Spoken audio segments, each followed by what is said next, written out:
I had to rework my overlay because it was completely off. I did not realize that this game has a focus on the top screen, and my overlay was like completely flip. I had to mirror it the other way and then reposition everything, but now okay, it's working at least. Okay, so this is Ace Attorney, Apologist Ace Attorney. Turnabout Trump. Yeah, I did not do that on purpose. I'm sorry.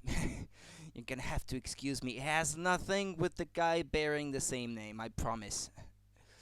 The less said about the guy, the better, I think. Okay. Well, my overlay still has an issue, it seems. Yeah, it still has an issue, but it's gonna have to do for now, for this first part anyway. I'm gonna rework it for part 2, but it's gonna be enough for now. Okay, let's go.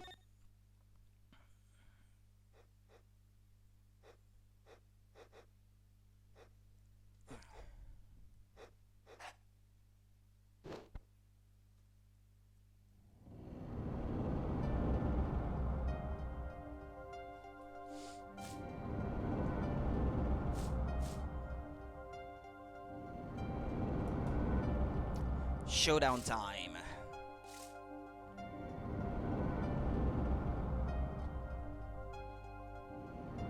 You lose. Ugh.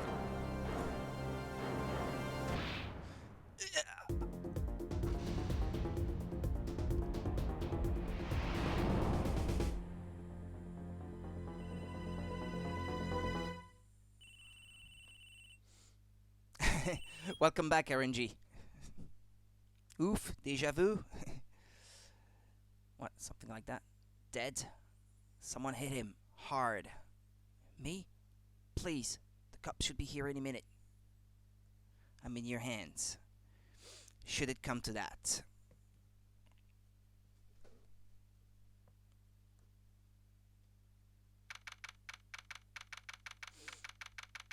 April 20th, 9:37 a.m. District Court, Defendant Lobby number 3. Panicked! Palms sweaty. I can't admit it. I'm nervous. Ah, good morning. Good morning, sir. You look tense, Justice. Wound up tight. Wound up, sir? No, I'm loose. I'm fine. That screeching noise, is that your voice? I suppose it's to be expected. Your first trial and it's a homicide. I guess justice doesn't start small, eh? I'm fine. I got up at 5 a.m. to do my Chords of Steel voice workout. I'm fine. Ah, that explains it. I did detect a certain rasping quality to your speech. I overdid it again. As you know, your client today is a good friend of mine. I wouldn't want to let him down, if you get my drift. Drift gotten, sir. I'm all over that drift. And I just noticed that my capture card isn't set to the right thing. That's why the colors look so washed out. The Wii U is incapable of full range RGB. Ah, much better. There we go. Uses standard range. Not full range. There we go. Cam is out of sync. Are you aware? Well, that's the thing, when I stop the stream sometimes it can happen. But I'm gonna try to fix it right now.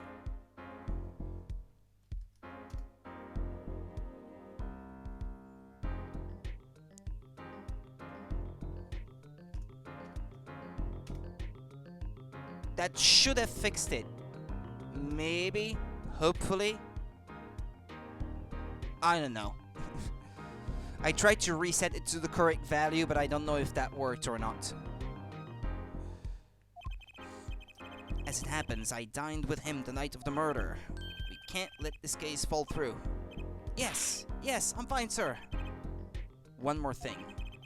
Don't say you're fine quite so much. People might take you the wrong way. I'll be preparing our case. You might want to introduce yourself to the client. My name is Apollo Justice. If it isn't clear already, I'm a new attorney. And today is my first trial. Not that I'm worried or anything. The defendant has been accused of murder. My boss wants to help him out, of course, and so do I. I mean, there's no way he did it. Not him. No way. This is Hobo Phoenix. Whoa. Good, morning. Morning. It's all up to you today. First trial. Nervous. Meaning him. Cardiac arrest. I think I'm supposed to say something, huh? Help? So you're... Fine. I'm fine. Mr. Fine, is it? I did remember you having an odd name. Well, we're off to a great start. Are you sure you're okay? I mean, with me. Mr. Gavin is a top-notch defense attorney.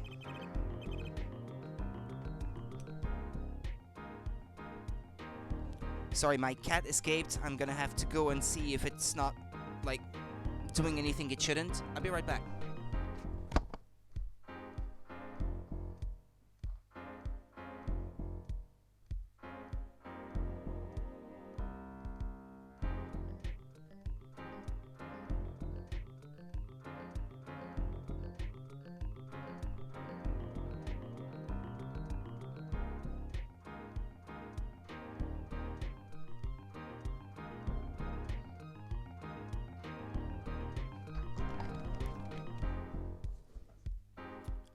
Heard my door opening on it by itself. Like, what? Okay. And he's your friend, so why? You'll see. Huh? You can do it. Be confident. I'm really sorry this happened to you. I mean,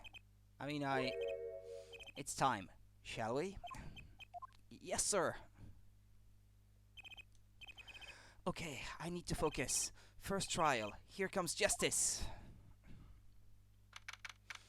April 20th, 10 a.m. District Court, courtroom number 2. The court is now in session. Prosecution is ready, Your Honor. The defense is, fine. I mean, ready, Your Honor. Line going blank. Don't panic. Too late. Your name was Mr. Justice. And this is your first trial. Yes, Your Honor, but I'm fine, really. Are you quite sure? Your voice sounds a bit strained. Mr. Gavin? Yes, Your Honor? I was under the impression that you would be heading up this case. That was my intention, yes. However, a defense attorney must always cede to his client's wishes, and my client specifically requested Mr. Justice.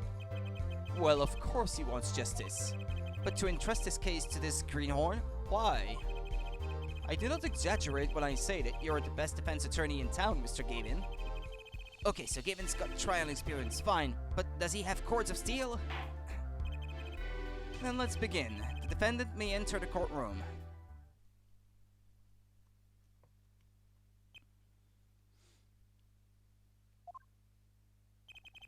This is truly an unfortunate turn of events. I'm sorry we had to meet again under these circumstances. Long time no see, Mr. Wright.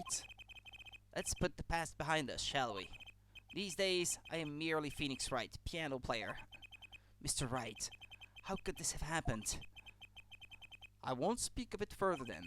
If the prosecution would be so kind as to explain the charges, Mr. Payne? To think I saw you enter this room a fresh attorney, and now I'll see you leave in chains. Ah, Winston Payne. Subtle as ever, I see. Ahem. The crime occurred at the Borscht Bowel Club, a Russian restaurant. The defendant, Phoenix Wright, took the victim, a customer, and he hit him. Wham! On the head. Smack! Killed him cold. A customer at the restaurant, you say? And the defendant, you say he was... The pianist for the club, it seems. Phoenix Wright, a pianist. This is the weapon that took the victim's life, a bottle of grape juice.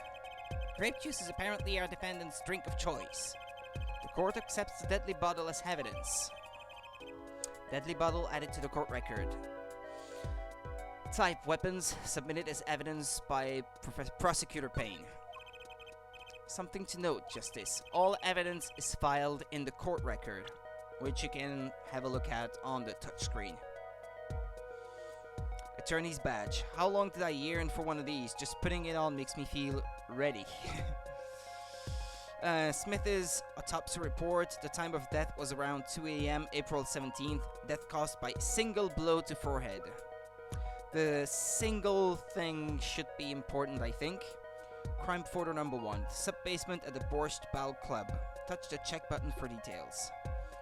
And the deadly bottle. Grape juice bottle used as the murder weapon bears the defendant Mr. Wright's prints.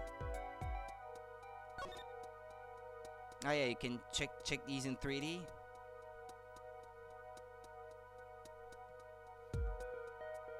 Zoom on it. Is that my badge? It is, isn't it? Yeah, there's a number behind it. There's a number inscribed on the back of the badge. There are many numbers like it, but this one is mine. Proof that I am an attorney. To tell the truth, I get a happy feeling inside just looking at it.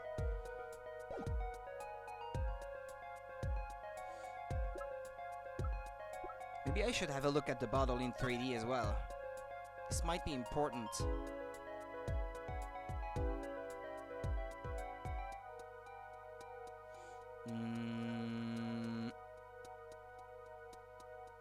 The label. Grape juice. How long has it been since I drank grape juice? Apparently, it's Mr. Wright's favorite drink. I wonder how well it goes with borscht. Borscht? Borscht? I have no idea how to pronounce that, by the way.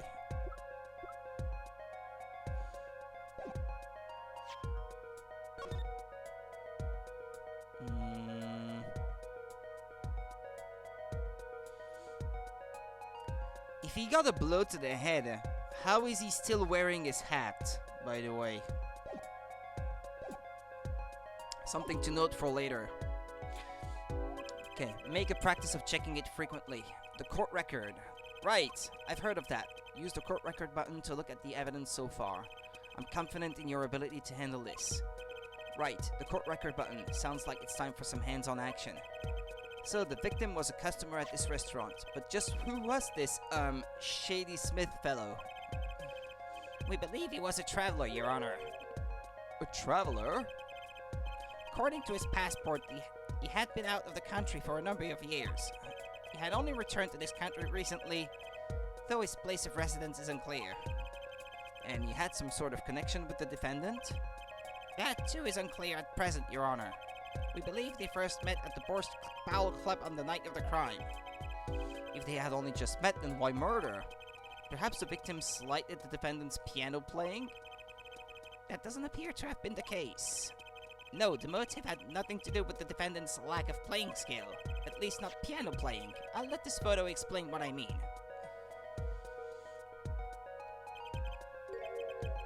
As we can see, a game of poker was in progress at the scene of the crime.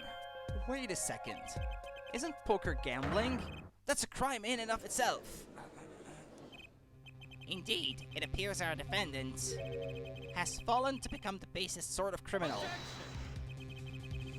It is true that the defendant was engaged in a game of poker with the victim, yet it was only that, a game, in the purest sense, a competition, Your Honor.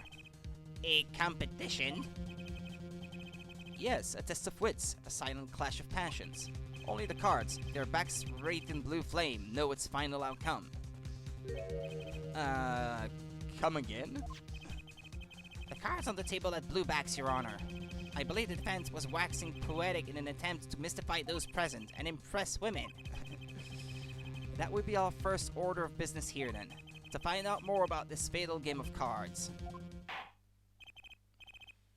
Very well, defendant. You will testify to the court about the poker competition held the night of the crime. My pleasure. This is it, my first trial. Here goes nothing.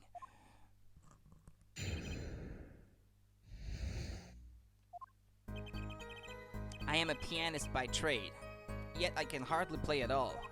My real job is to take on interested customers over at the poker table. The room where we play and the competition in there are the club's main attractions. The rules are simple. We play a game of poker using 2 decks of cards. That's all it is. A game, and our customers are happy. A pianist who can't play piano? Better than a defense attorney who can't defend. Very well, the defense may begin the cross-examination. Right, Your Honor. My first cross-examination. Don't blow it. Are you alright? You're sweating bullets. Bullets? Where? It's a figure of speech. Justice. Your voice sounds strained and raspy too. My brain feels strained and raspy, sir. You've watched me perform cross-examinations many times. Though you've never done one yourself, have you? Care for a refresher? What to do? Should I ask Mr. Gavin for a refresher course in cross-examination? I think I can handle this. I've played the other games in the series, so... No need for help here, sir. I think I've got this one covered. I think you'd better do more than think. You know it, or you do not. I'm fine. The Court of Steel are ready for battle. My weapons? Present. Present. Find any inconsistencies and any lies in the testimony and reveal them to the court. That is cross-examination. Learn it, know it, do it. Inconsistencies, lies. Phoenix Wright? As if. Phoenix Wright would never lie, and it's up to me to prove it. The defense may begin the cross-examination.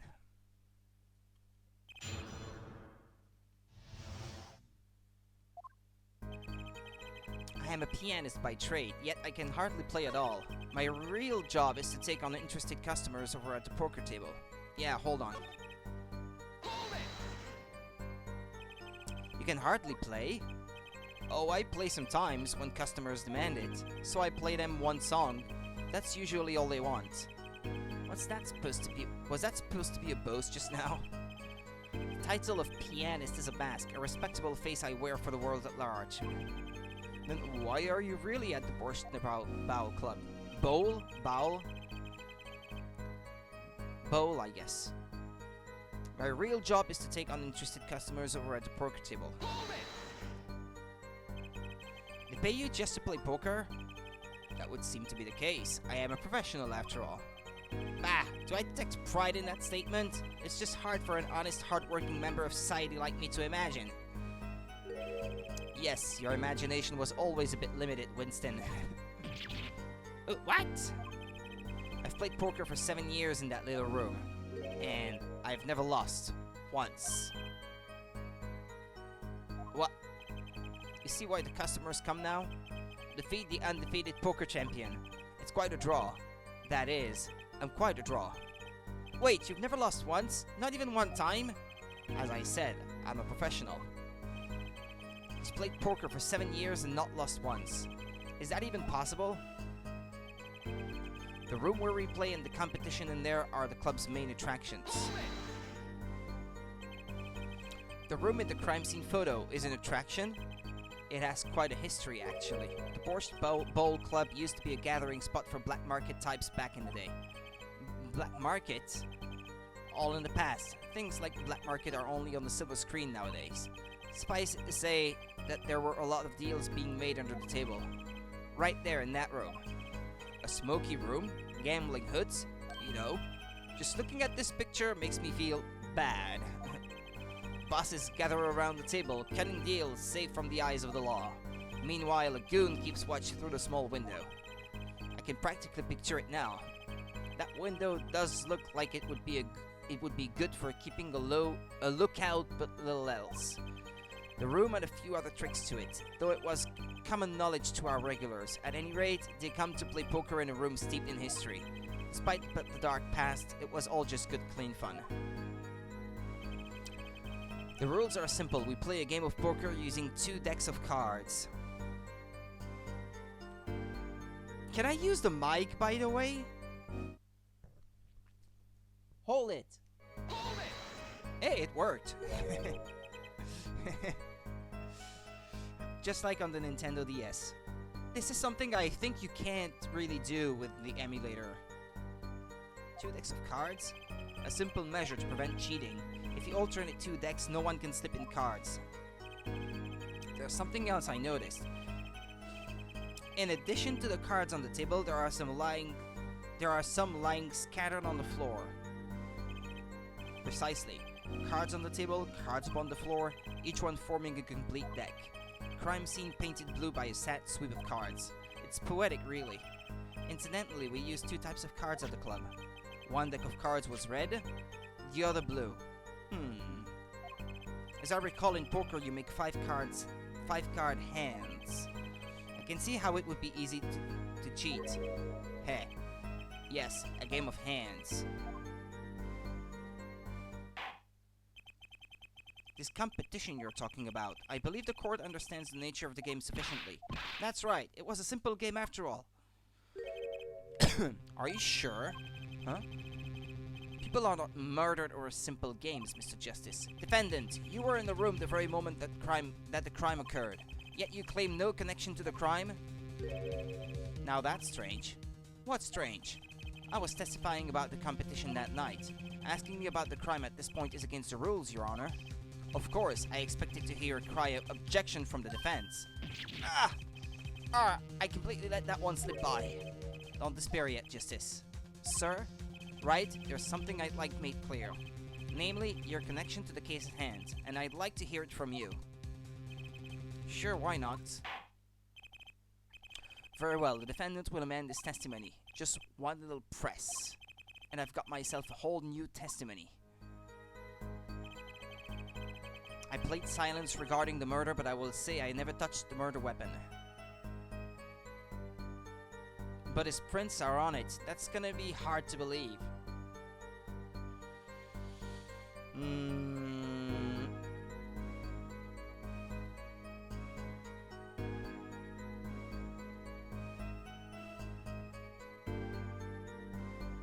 I should present the bottle then. Objection!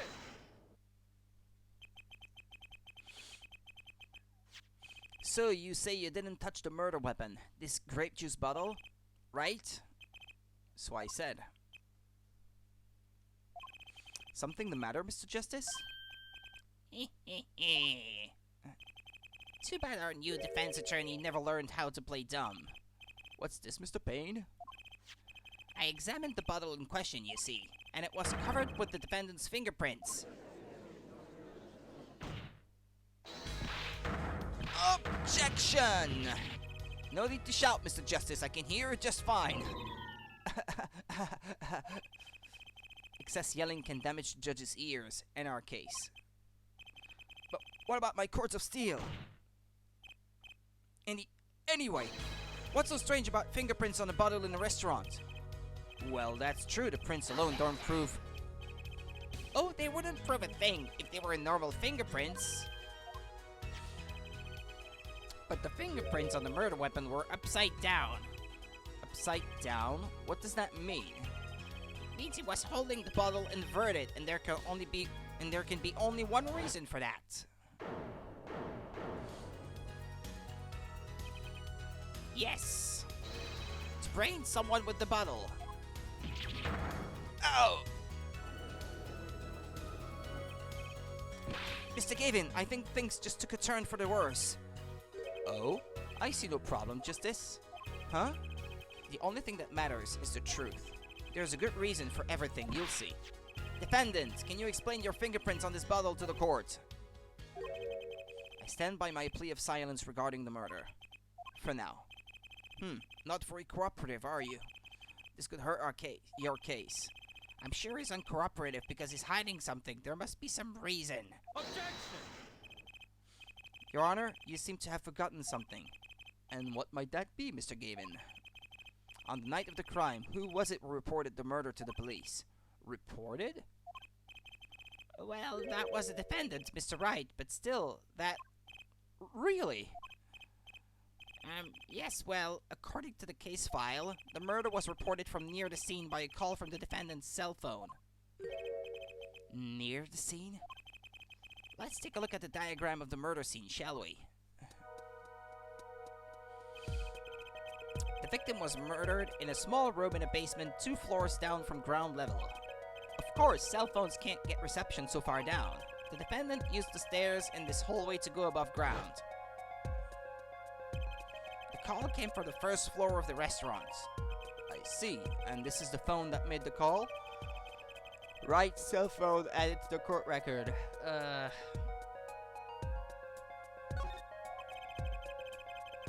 The defendant could have just fled the scene of the crime if he so chose.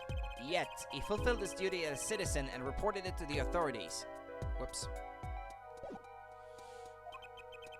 And you claim he is being uncooperative? Nice save, Mr. Gavin. I'd better not waste this. I think the prosecution has toyed with our client enough for the time being. Toyed? I assure you no one is more serious about... What was it you said? The defendant was in the room the very moment that the crime occurred. How can you possibly know this? That's a good question. How indeed? The answer is simple, Your Honor. The prosecution has a decisive witness. You're as good as they say you are. So someone else was in the room the night of the crime. That must mean they witnessed the crime. Everything up till now has been a warm-up, Justice. Are you ready? Very well, the prosecution may call its first witness to the stand. How do you save, by the way? Like this? Yeah, but it only serves to suspend play. Uh-huh.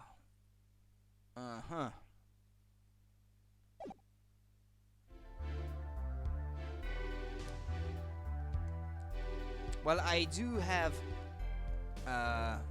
save states because this is how should I say, an official virtual console release.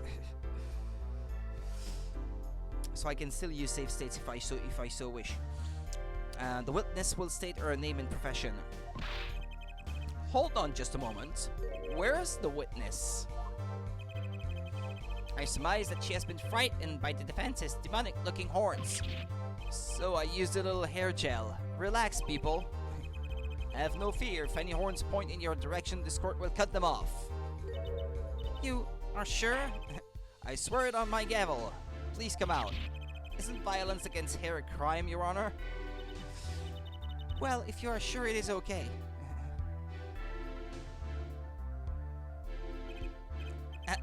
Now, the prosecution?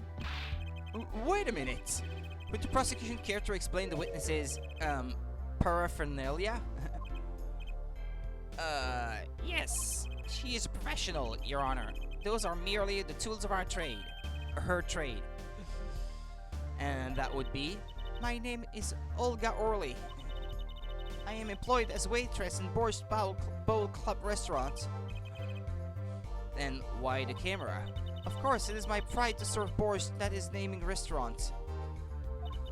But I also perform, how it is said, other service. I take it one of these other services is taking the customers' pictures. Da. Like, for example... Oh yeah, so she's supposed to have a Russian accent, I guess. Like for example, this one. I can't make a female voice and a Russian accent at the same time, and in English to boot. That's impossible. That's the defendant. Indeed, on the night of the murder.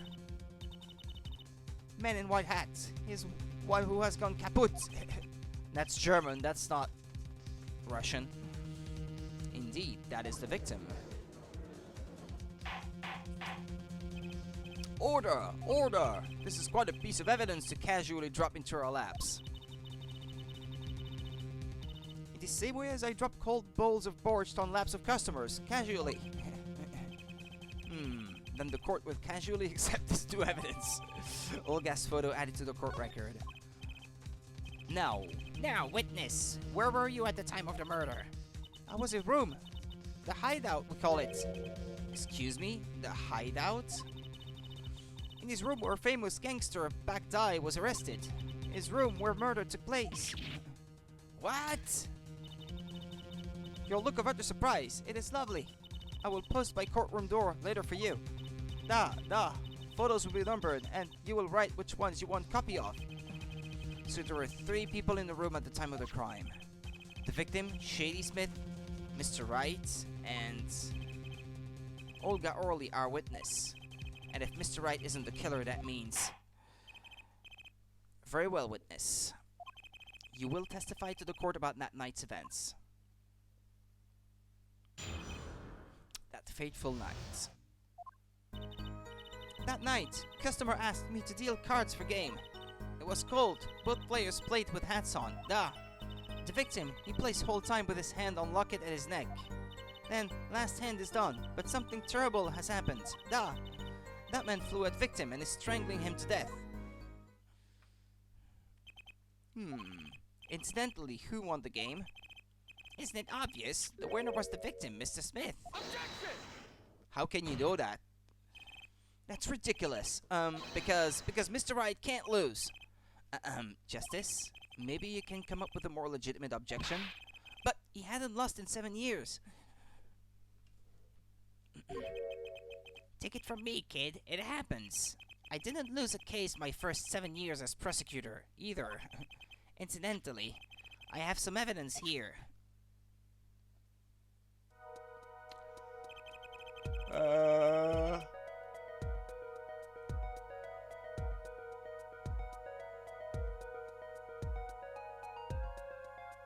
So what? Phoenix had a full of 7s with aces, and the other had a full of kings, I suppose, with aces? The hand and chips on this side belong to the defendant, Mr. Wright. Those on the far side belong to the victim, Mr. Smith. Chips, you say? I mean, yes, imagine that poker is war. Your hand is your army, and the chips are the spoils. I know that. After all, in my youth, I was known as the poker head of courtroom number 3. I think he means poker face.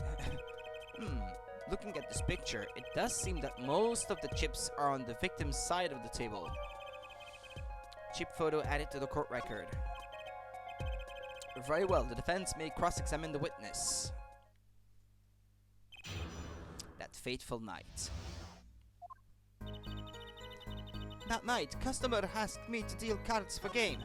It was cold. Both players played with the hats on, da. Yeah, but I'm supposed to press, by the way.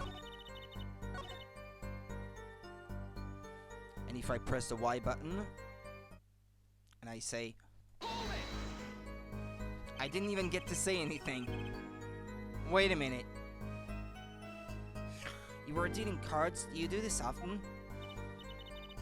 Da, I am doing this. If customer wishes it, I serve anything. Borscht, cards, more borscht.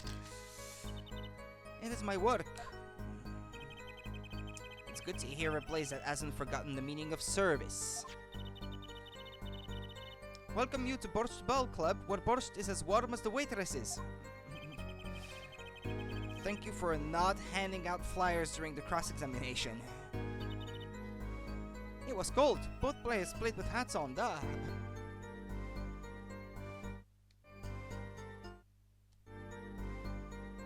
It's like the mere sound of anything would trigger it.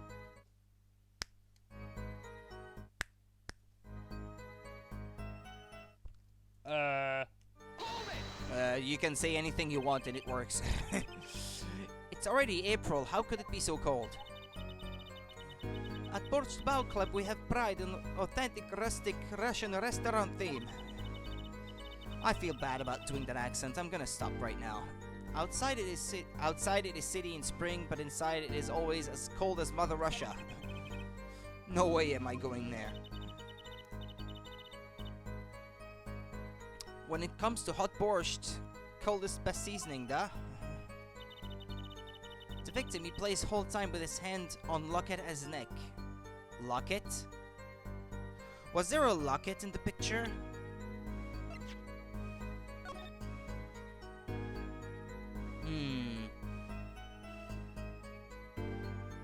I can't say that I can see a locket.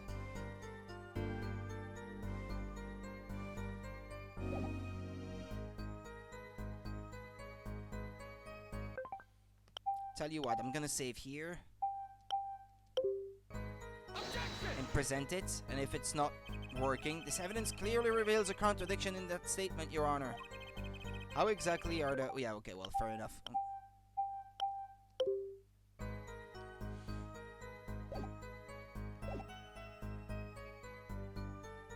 Hold it. His locket? I believe it was good luck charm, duh. He gripped it many times as he played that night. Yes, he must have felt as though it might carry him to the moon and the stars. Though if it were small enough to fit around his neck, it wouldn't have much lift. The defense would like a clarification. This is a locket we're talking about. I mean, a pendant with a picture in it, right? Not a rocket. Of course, I knew that. It was probably a pendant shaped like a rocket. That's why she called it that. No, a locket's a locket. It's considered bad form to poke fun at the hard of hearing in our society.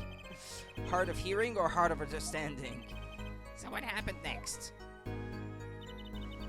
Then, last hand is done, but something terrible has happened, duh. Hold it. Something terrible?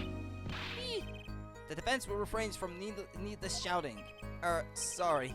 I need to seriously reconsider this vocal training thing. Now, Miss Orley, can you tell us what happened? Oh, I was so frightened. Duh, I trembled with fear. That man flew at victim and is strangling him to death. Go ahead, I believe you know what it is you need to do. Right, sir, leave it to me. There were only 3 people in the room at the time of the murder. The victim, Shady Smith, Mr. Wright, and if Mr. Wright isn't the killer, I've got you now, Orley. Yeah, I already pressed on those 3. Did I press on that one already? I think I did. Something terrible. Yeah, no, I already pressed on that one. I didn't press on that one, though. The man flew at victim and is strangling him to death. But the defendant would never do such a thing. Well, now, I can't say I've ever heard the defense try this tactic. If possible, please, refrain from embarrassing me. Still, why would anyone do something like this over a game of poker? Perhaps it is because defendant has lost game. Yes, a crushing defeat for a man undefeated. So it always is with men like him. Winners make sore losers, or oh, how the mighty fall. Go ahead. Yeah, right, I have to present something at some point. I've pressed on everything.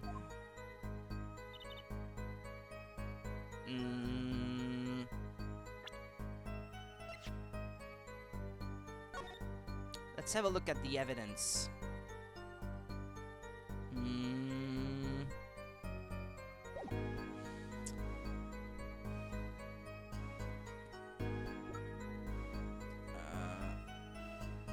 Let's check that one. Deal cards.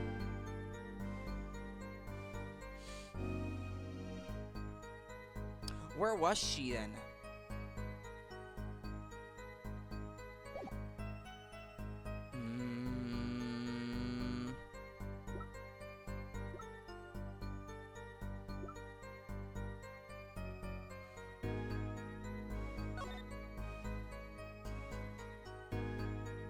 I'm trying to spot any difference.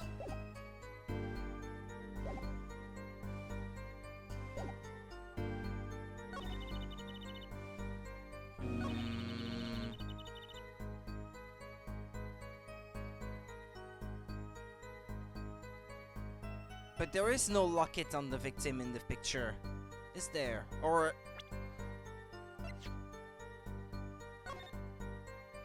is there a locket? Yeah, I guess here it can sort of be seen. I can't really point it out, but...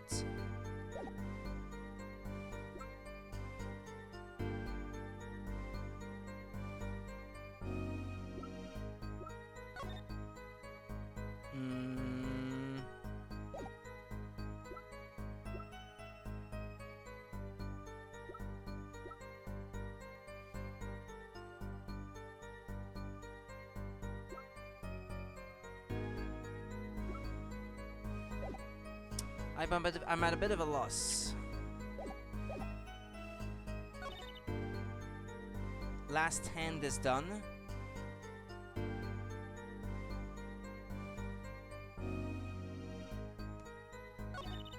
Was it really the last hand?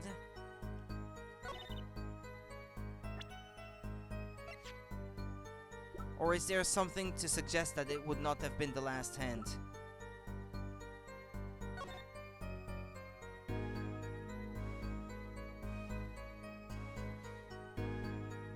By the way, aren't you supposed to put forward your chips on the table when you play? I mean, there's nothing to suggest that they didn't like retract or anything. I mean, from what little poker I know, because I'm not like a huge player of poker or anything. I'm gonna save.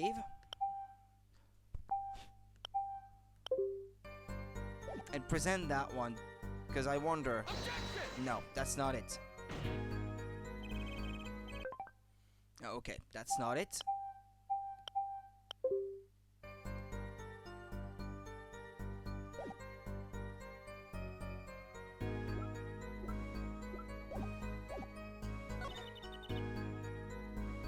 Ah, but no, she says he is strangling him to death. The autopsy report. Yeah. Yeah, that makes sense. Yeah. Oh, really? Strangled, you say? That's odd. Normal customers only choke on borscht. No, I mean, this report shows that the victim died of a blow to the head. Mr. Orley, really now? Did you witness the crime?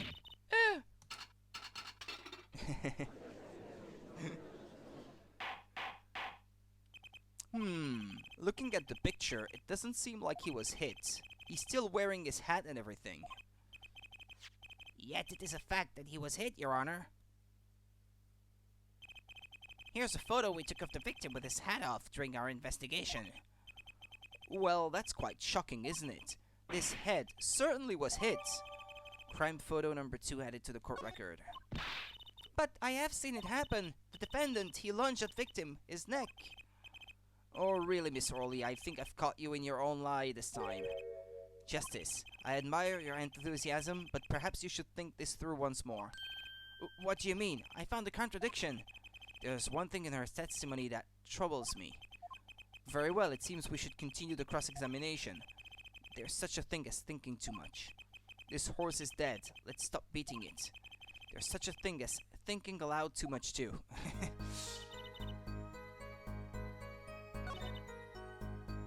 So it was not the only thing?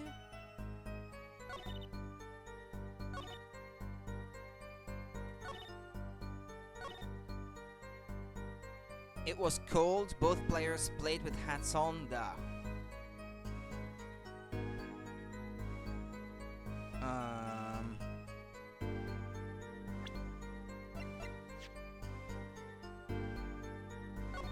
Well, the victim is wearing his hat on here, yes. Definitely.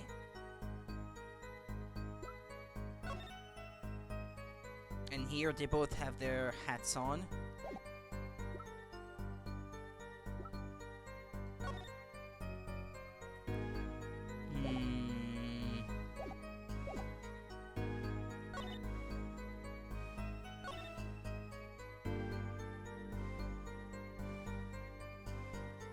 But that's the thing. If they both had their hats on, how did he get hit on the head? After defendant tried to strangle victim, he hit him with bottle.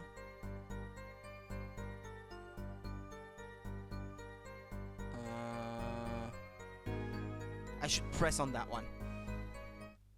Hold it. You didn't say anything about hitting before. So sorry. I must be forgetting this, Witness, you will take greater care with your testimony. Oh, I'm sorry, Your Honor. And that clears up the discrepancy with the autopsy report, I believe.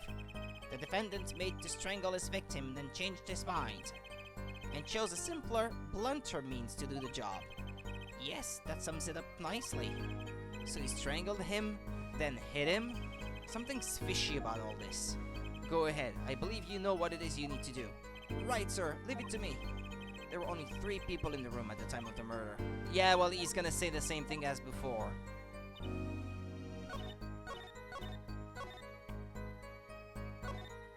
Ah!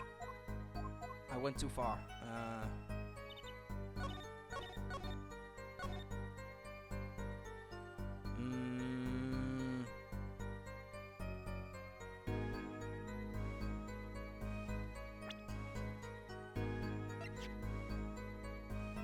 Well, there are no I mean, there would be marks on his neck, right? If he was strangled. I think I have to present that photo. Objection! No?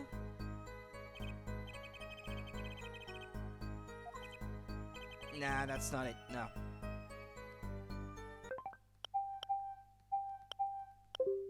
No, okay. Never mind. That's not what it is then.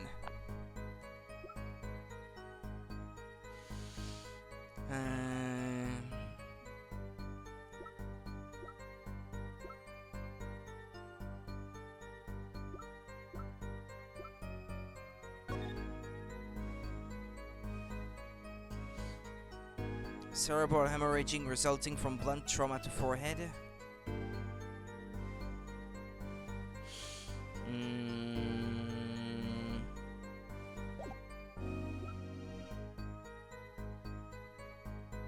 This is hard.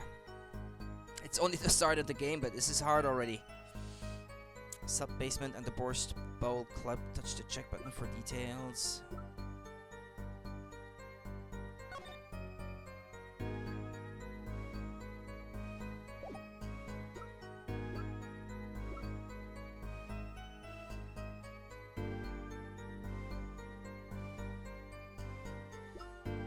I don't know where they're trying to take this. I've already pressed everything. I obviously have to present something now.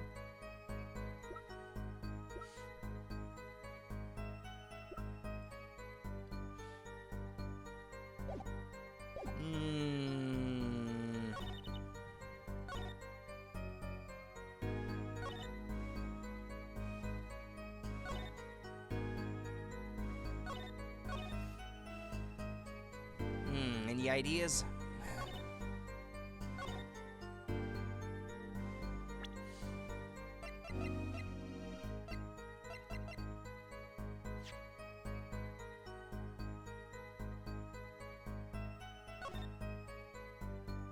The locket isn't there on the picture. Maybe that's it. Now that I have the new photo. Ah, there we go. Found it. You know, there was one curious part in her testimony, just like Mr. Gavin said. But what does it mean?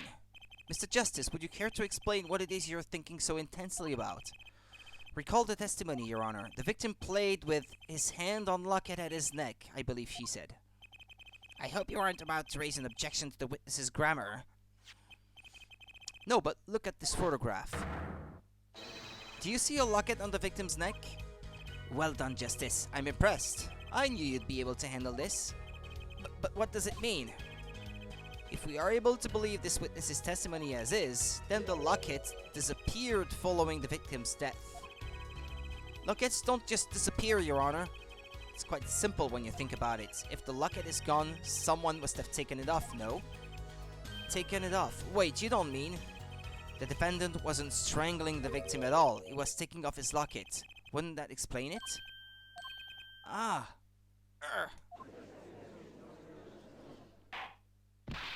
Defendant, what do you have to say to this? Say? Yes. I just noticed this, but you have something hanging around your neck, don't you? Oh, you mean this? Yes, it's a locket, with a photograph inside. A photo of my daughter. Come again?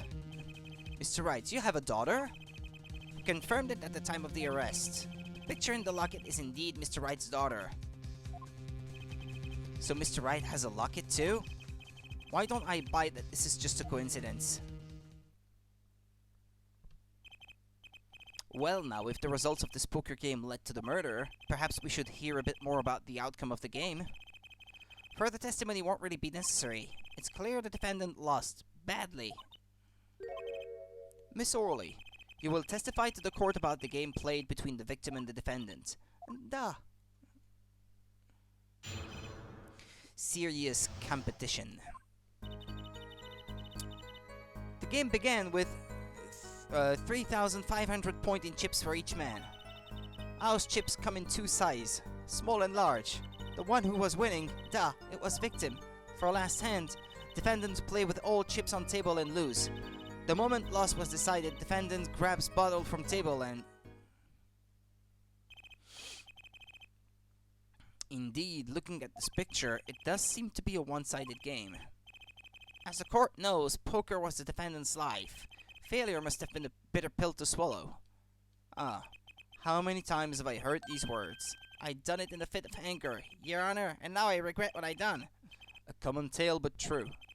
Methinks the judge watches too many old court movies. Mr. Wright said he hasn't lost it 7 years, so this testimony must be wrong.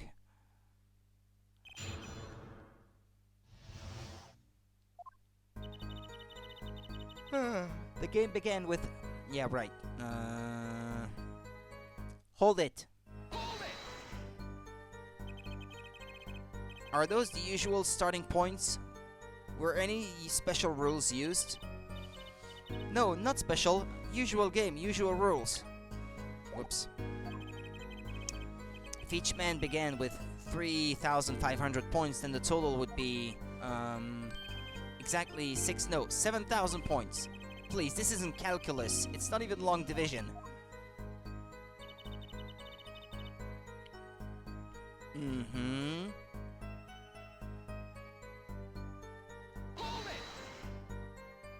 Yeah, what are the values, by the way? So we can count to see if there is indeed 7,000 points in chips on the table.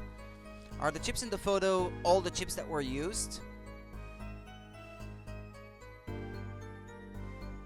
Because how would you make... Let's say the red ones are 1,000. The red ones have to be 1,000 then. And I can count 1, 2, 3, 4, 5, 6, 7, 8, 9, 10. 10 of 100. Well, that would make sense, but then there is more money on Phoenix's side than there are on the victim's side. Right now, Phoenix looks to have about 4,100 points, and the other guy has 2,900 points. Right? That makes sense. Of course. Something's fishy with these chips. Should I press harder? Yes. Maybe you could explain a bit about these chips? Explain? What is there to be explained? The value of the chips. Poker chips are poker chips. They're not fish and chips. Not a chip off the whole block. Not the motorcycle cup. Whatever. That was too quick. I couldn't read. Thanks. Now that I've pressed her, I'd better ask something. What are these chips worth? Are they in dollars or rubles even? Yet, as I have been saying before, it was a game, not gambling. Hard perhaps for capitalists to understand. Two types of chip. 100 points chip and 1,000 points chip. It is not money, Justice, sir, don't you find her comment interesting? In more ways than one, sir. I'd have it added to her testimony myself. Well, does the defense want the witness to add to her testimony? Yeah. And then I think if I present the picture where you see all the chips on the table, that should trigger something. Add it to the testimony. I wish I knew where I was going with this. Very well, witness, if you would be so kind. Your Honor. And then... I'm gonna save before, but... I think I'm right with this. You're sure it was the victim who won? Absolutely sure.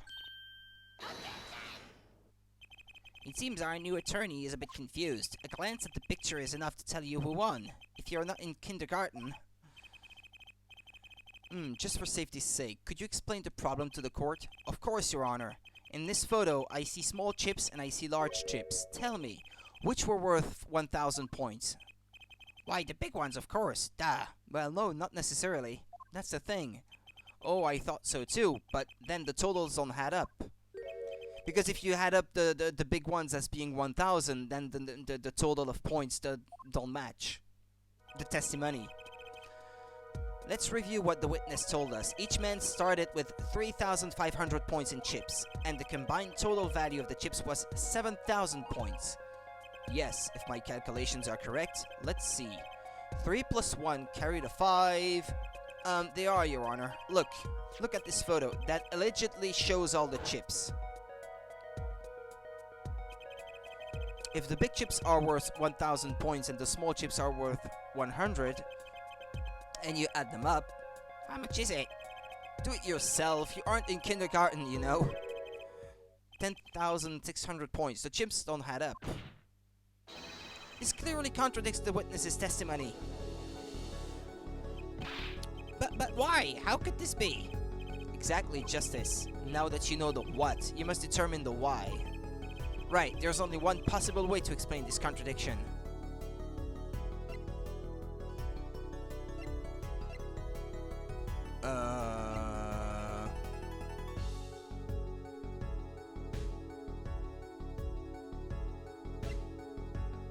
The chip count was right, and the starting points were right.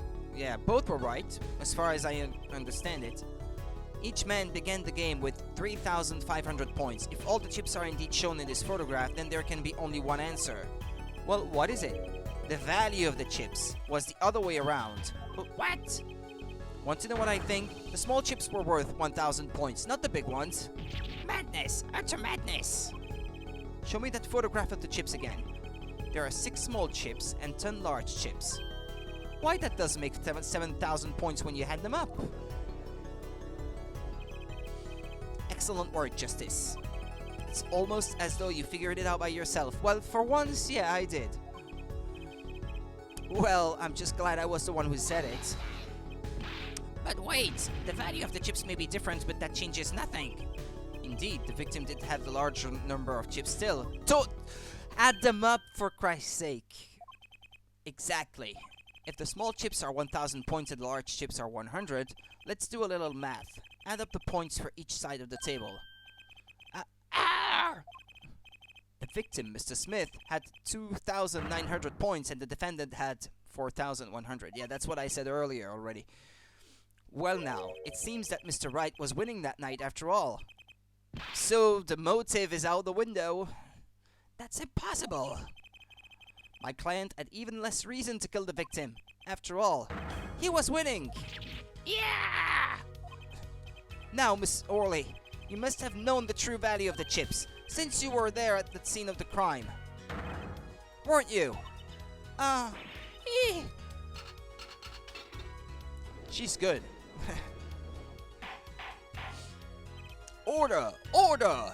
It appears our defendant has lost his motive, and Mr. Wright's supposed defeat never happened. We must now ask ourselves whether we can... I didn't get to read. Excuse me? What is it, Miss Orley? I did not want to be saying this, but actually, you see, see what, Miss Orley? What do we see? In the last hand, there was cheat. A cheat? You don't mean a trick? Wait, or do you mean a scam? They're all the same thing. Yes, there was a cheat in last hand. It's true that bothered me too. I can see a card poking from the bottom left corner of the picture with the text on right there. It's kind of hard to see, but...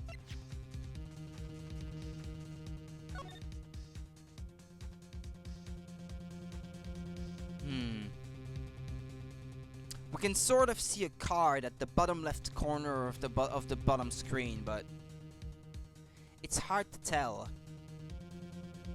But if there was a card in the game that wasn't supposed to be in it, it wouldn't make sense because they did say that they used 2 decks of cards, one with a blue back and the other with a red back.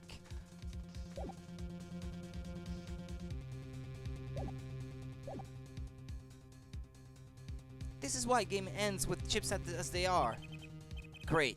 Just great. First we have lying, now cheating. Well, this case certainly has taken a turn. For the interesting. Witness, you will please testify to the court. Tell us about this cheating in the final hand. The final hand. The last hand, both men had full house. There is 4 of each card in deck from ace to king.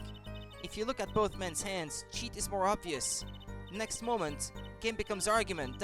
What? Hold on a minute. Let me have a look at the aces again. I see an ace of spade, diamond, club and hearts. So I don't see what the problem is. There's only 4 aces and they're all on the table, so... The defendant's trick was exposed. He took bottle in his hand, poor Mr. Smith.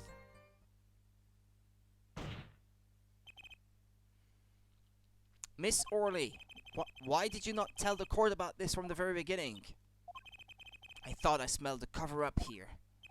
Well, folks, it's time to throw back the covers. A full house is a very high-scoring hand. Not easy to make in my experience. That alone is enough to suspect less than scrupulous tactics. Mr. Gavin, what's a full house? Lawyers these days, you don't know your poker. I can't say this bodes well for your case or career. What is this, some kind of secret court poker rank? Justice, you know the terms 1 pair, 2 pair, and 3 of a kind, yes? Yeah, no problem. 2 cards with the same number makes a pair, and 3 makes a 3 of a kind. Good, now picture a hand with 1 pair and 1 3 of a kind. That's a full house. That doesn't sound very easy to make, does it? You can see each player's hand in this photo. Wow, they both have full houses. Well, it is statistically unlikely, but not impossible. We forget there's an easy way to make a full house and go undefeated for 7 years. You cheat. But in this case, he has the lower full house. Because the other guy has the kings. And Phoenix Wright has the 7s, so... the defense may cross-examine the witness. If he did cheat in the last hand, that still leaves one important question. Mr. Wright lost that hand. Who's ever heard of a professional con man losing when they cheat? Yeah, I don't even see what they expect from me. The picture speaks for itself, and Apollo Justice said it himself.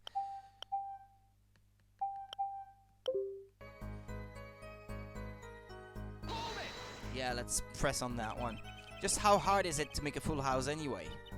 It is quite hard, It is making a pair and a 3 of a kind at the same time. I guess that's right. Very difficult to be sure. You can take my word as the poker head of courtroom number 3. Very difficult, but it's not impossible. Okay, full house, hard. This line of questioning, a waste of time.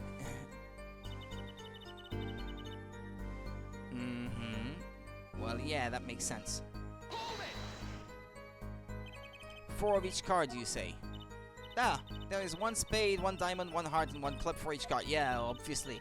It is interesting fact that this number 4 comes from number of seasons. Huh? You don't say. And did you know that the cards are numbered 1 to 13? Add all the cards in the deck and you get 364. A year. Huh, you don't say. Isn't that 1 day short? That's why each deck has 2 jokers. They say the second joker stands for the leap year. Thus, you have a perfect representation of the year, all in the deck of cards. Huh, you don't say. We're going to be in this courtroom for a year if it keeps going like this. If you look at both men's hands, cheat is more obvious. But then it wasn't Phoenix Wright that cheated. It was the other guy. Hold it. Again. Hold it. How was it clear? Well, the defendant, He played the 5th ace. Where do you see a 5th ace? It's not even on the table. A 5th ace? I still remember both hands very well. Mr. Smith's hand has 3 aces. And Mr. Wright's 2. But then it was the other guy that cheated, not Phoenix Wright. Although that would give him a motive for revenge. But still. Obviously cheating was afoot, or perhaps I should say, a hand. Your Honor, perhaps this can be added to the testimony without Mr. Payne's joke. Very well, the witness will add this detail to her testimony, please. Mr. Smith's hand has 3 aces and Mr. Wright's 2. It is 5 aces in all. But there is only 4 on the table in the picture. Alright, we can see a card poking at the bottom left corner of the screen in the picture, but this hasn't been brought up yet, so I wonder. Objection! It appears the witness is mistaken. Mistaken? But my name... Look, this piece of evidence clearly contradicts what you said in your testimony. That's the photo of the chips, is it not? Justice, perhaps you ought to explain your point in a way that the judge can comprehend. In other words, use your finger to point out your, evidence or something. Yes, please point out the contradiction in this photo. What particular point contradicts the witness's thing? Well, she said Smith at 3, but he has only 2. Miss Orley, in your testimony you made the following claim. Mr. Smith's hand had 3 aces. But as you can clearly see, the victim's hand only held 2 aces. Well, maybe the witness was simply confused. Perhaps it was the defendant's hand that held the 3rd ace in question. Take another look at the evidence. As you can see, the defendant also had 2 aces in his hand. Where's this 5th ace? I see cheating alright. It's going on right here in this courtroom.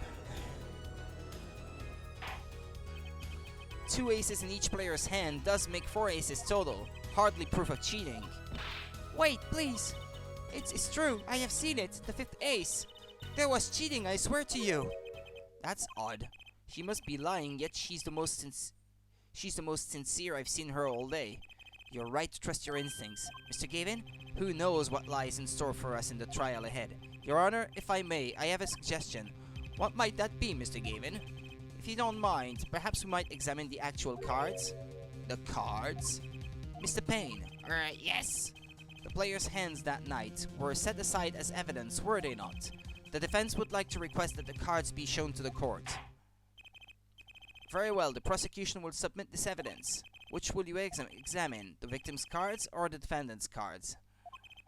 If these cards don't prove cheating was going on, nothing will. Now, which of these hands is more suspicious? Well, I'd say if there really was cheating, it would be the person who was winning. So the victim. Isn't it? I suppose so. Right? The defense requests time to examine Mr. Smith's cards. Very well. Mr. Payne, if you would. Very well. Received evidence. Victim's hand. Well, time's a-wasting. Get to it, Justice.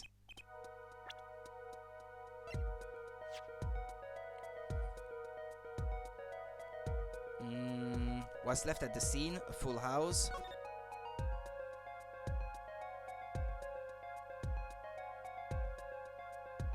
Aha!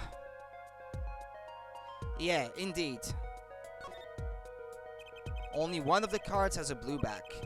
I'm much more of a red guy myself. Blue is so not red, you know? Yeah, that's what I suspected, because they did say that they were using 2 decks of cards, so... I just did that. When examining evidence, be sure to... yeah, I just did. Try using the dials on the evidence viewer. That should give you a better perspective on the case. Okay, let's do this.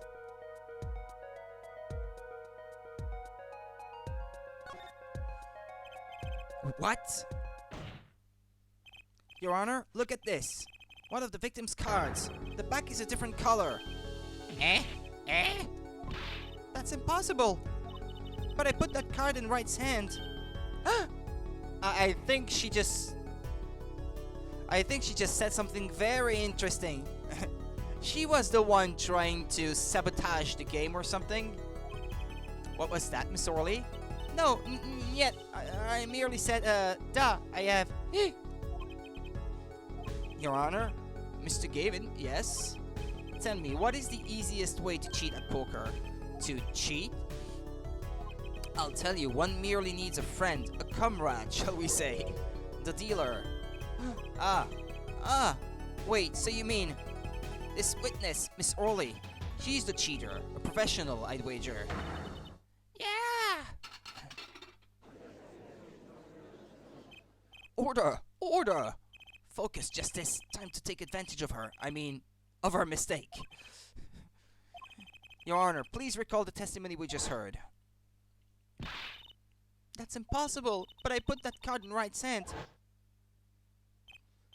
Ergo, Miss Olga Orley conspired to cheat, not with my client, but with the victim, Mr. Shady Smith. Oh! Not only did she cheat, she cheated poorly. Therefore, it's not hard to imagine an altercation between her and the victim. What? Wait, you don't mean the defense isn't accusing the witness, Miss Olga Orley, are you? Time for justice. There were 3 people in the room at the time of the incident, and if Mr. Wright isn't guilty, that means I am. The defense accuses the witness, Miss Olga Orley, of murder. And she passes out. Was that a lobster? Mr. Payne, where is your witness, Miss Olga Orley? It appears she has lost consciousness, Your Honor. Mr. Justice, Your Honor, it seems you've presented a new possibility to the court, one suggesting a connection between the witness and the victim, Mr. Smith. And that means this court cannot pronounce a verdict for the defendant at this time. What?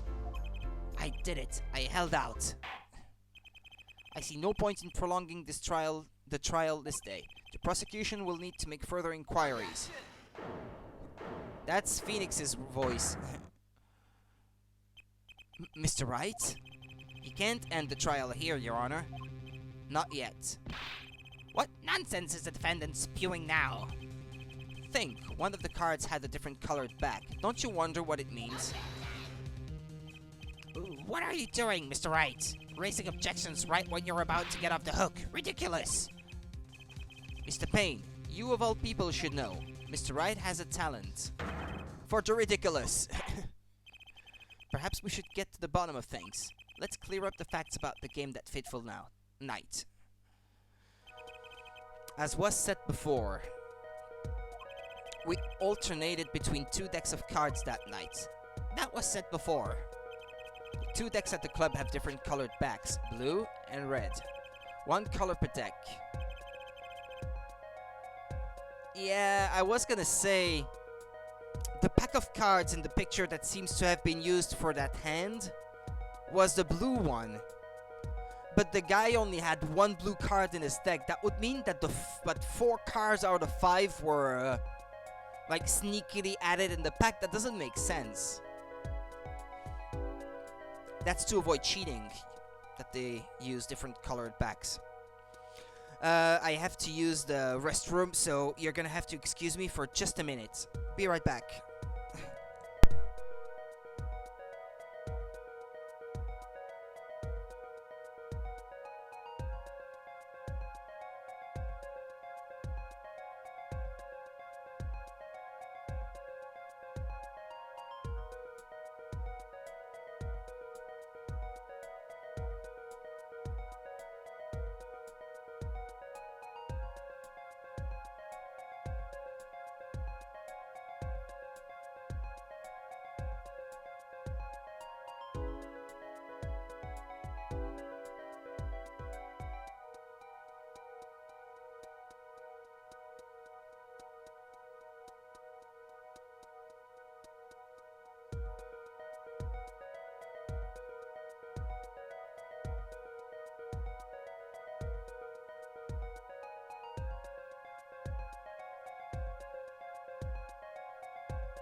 Okay, sorry about this.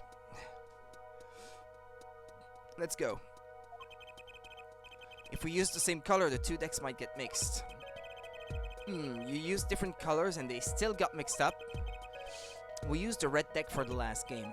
I see, but that's odd for some reason. I have this impression that you were using the blue cards. Yeah, me too. I'm sure someone said something about blue cards.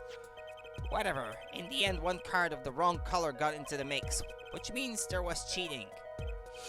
Yes, a card slipped into the deck would seem to indicate cheating, yet this card raises two serious questions. Apollo? Let's consider the first question, shall we? Think, in the last game, when was the card swapped?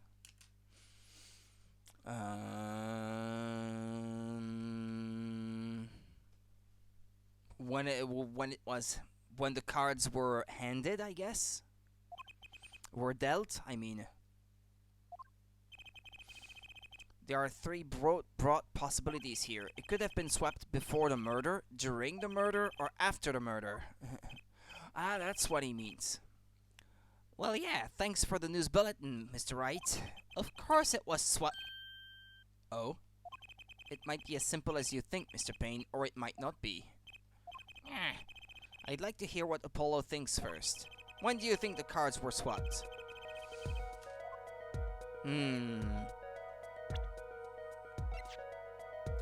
Do we have any proof that might... Well, on that picture it's just too hard to see, so that can't be it. That one doesn't show the cards, so... Unless...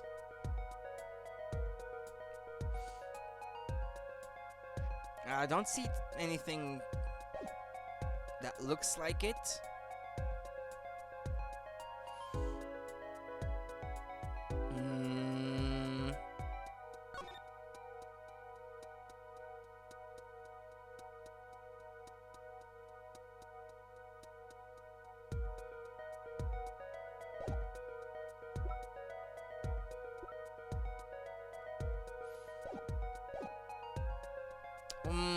I don't know, actually. Well...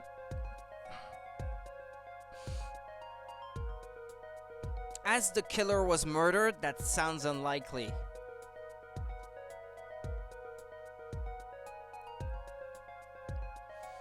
Maybe before the murder. Well, it must have happened before the murder. You mean during the game? I wonder. Huh? Why? Think, when you're playing poker, which side of the cards face your opponent? Yeah, when he was holding his cards, he would have seen that there is a card that's not the right color, so... Not something the porky head of courtroom number 3 would be likely to miss. Sorry, let me think about this some more.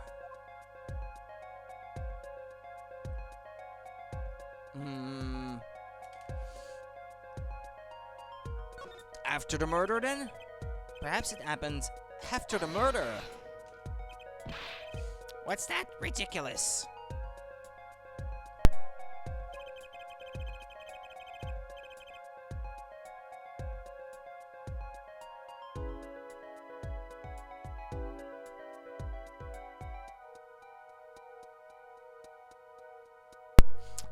What's the point of cheating after the hands have been shown? That's silly. Yes, but tell me, how do you swap cards during the game? I'll take silly over impossible. Take it from me, son. There's a lot of silly in this world, but very little impossible. Oh, even when the backs of the cards are a different color? If you pulled that during the game, you'd be caught in no time. Ah, quite true. That would mean that the blue card in question was swapped after the hands were shown. After the murder. Okay, this is going past silly and straight on to crazy. I ask again, what's the point of cheating after the game's over? Who would do that? Who indeed? That's one of the mysteries before us. There's another? Yes, a simple yet decisive question must be asked. Who swapped the red card for a blue card? The murderer, I would wager, to try to make it seem like there had been some cheating when actually there hadn't been. Or so I think. game and murder is done. The victim is dead. Only 2 remain in the room, alive, that is. The defendant, Phoenix Wright, and our witness, Olga Orly. Okay, so who was it that swapped the red card for a blue? Well, she did say something like, but I had given that card to Phoenix or something. So it sounds like it has to be her. Why, it must have been Olga Orly who swapped the cards. She was trying to cover up evidence of the cheating. That does make some sense. Sorry, but there's a problem with that explanation. The swapped card was from the wrong deck. Yes, a blue card was stuck into a red hand. Mixing a card from the wrong deck when the backs are different colors. Remember that you're talking about Olga Orly. She was the dealer. Do you really think she would make such a novice mistake? Actually, I have trouble imagining even the judge making that mistake. Give it a little more thought, Apollo. Right, okay. Someone else.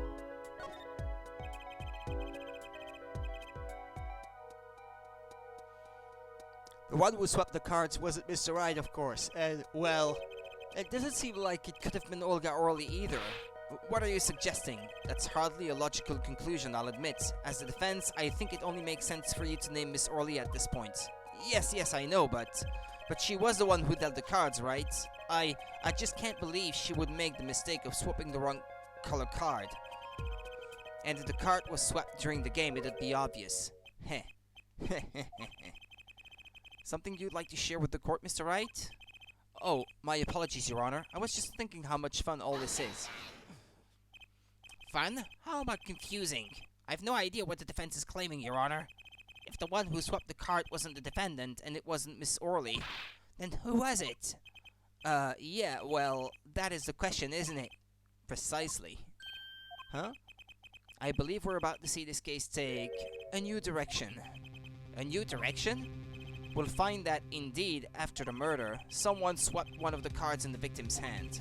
And that someone made 2 critical mistakes.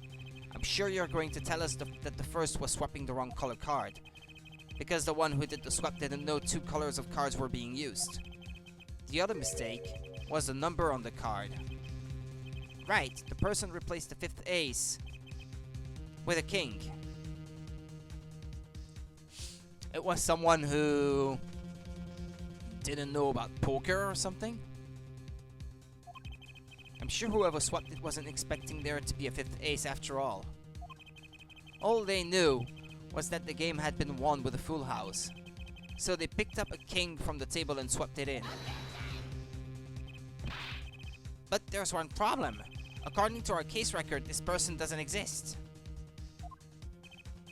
True, not until now, but you have to admit the possibility of a 4th person. Though it's more than a possibility. There was someone else there that night at the scene of the crime. What?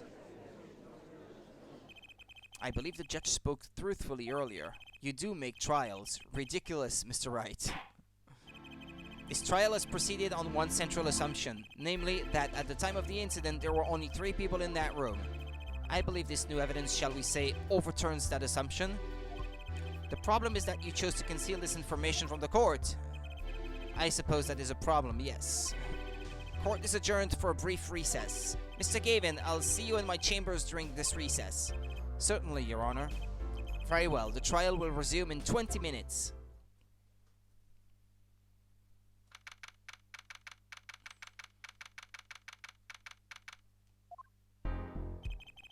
That was quite unexpected, Miss Wright, to suddenly claim there was another person at the scene of the crime like that. I must ask, is it the truth? Well now, I think you would know the answer to that. Being mysterious, are we? Sadly, I have no time for mysteries. I'd only ask that you leave the defending to your defense in the future. Otherwise, I cannot guarantee the outcome.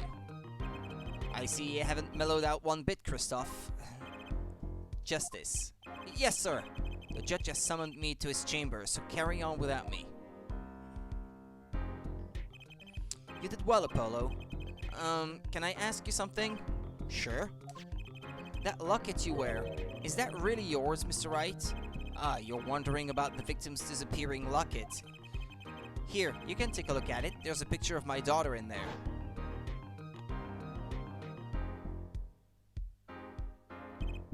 Some low res 3D.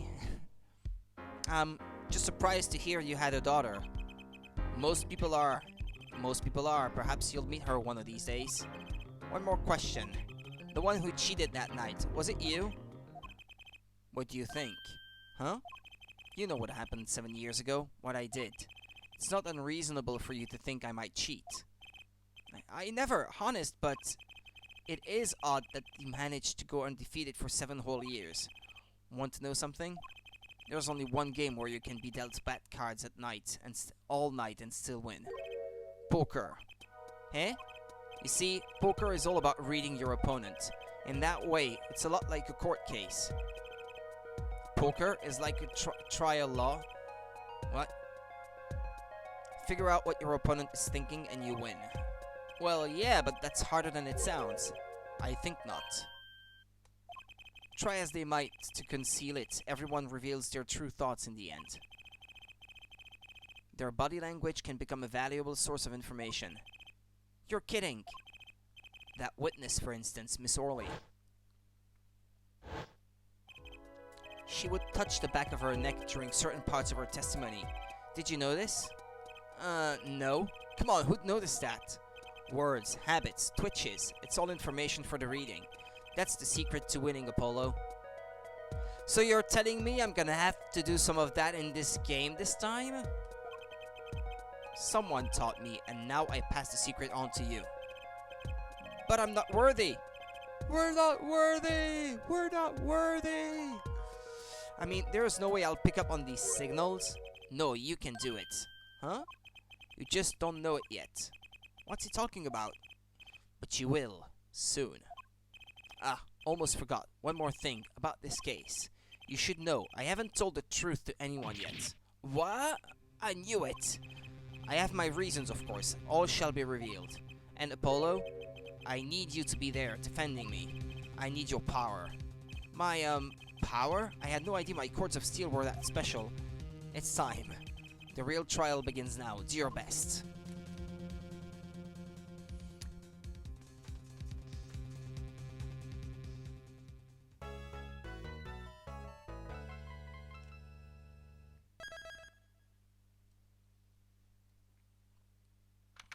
I should resave with this, because if I accidentally reload the restore point, it won't matter that I saved using the in-game save there.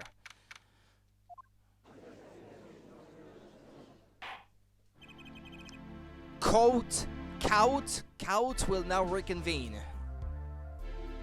Super Capcom. Leaving typos in like this. Has our witness, Miss Olga Orley, recovered? Yes, Your Honor. Well, she's regained consciousness. Perhaps we can hear a version of the events again? That's the thing, you see, she's quite fatigued. You're looking a bit fatigued yourself, Mr. Payne. Sadly, fatigue is insufficient grounds for refusing to testify or prosecute. The defense would like to request that Miss Orley take the stand. Very well, the witness will take the stand. I'm going cold, folks. I do feel cold. Hold on. Gotta turn on the heater a little bit.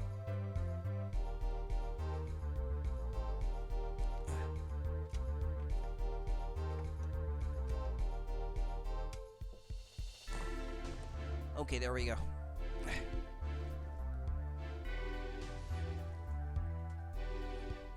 It was freezing last night. Okay. Perhaps you could repeat your name and profession? Or perhaps you'd rather admit that you're a poor liar and a poor loser. Not. Huh? Name is Olga Orley. That's the truth. I'm a pro dealer. People call me Olga Quick Fingers Orley. Oh really? Want to know something else? I'm not really Russian and my last name sounds like oh really? There, that's the truth. I hope you're satisfied. Witness, you will tell the court that what you were really up to that night. Fine, I'll talk. We had a plan, see.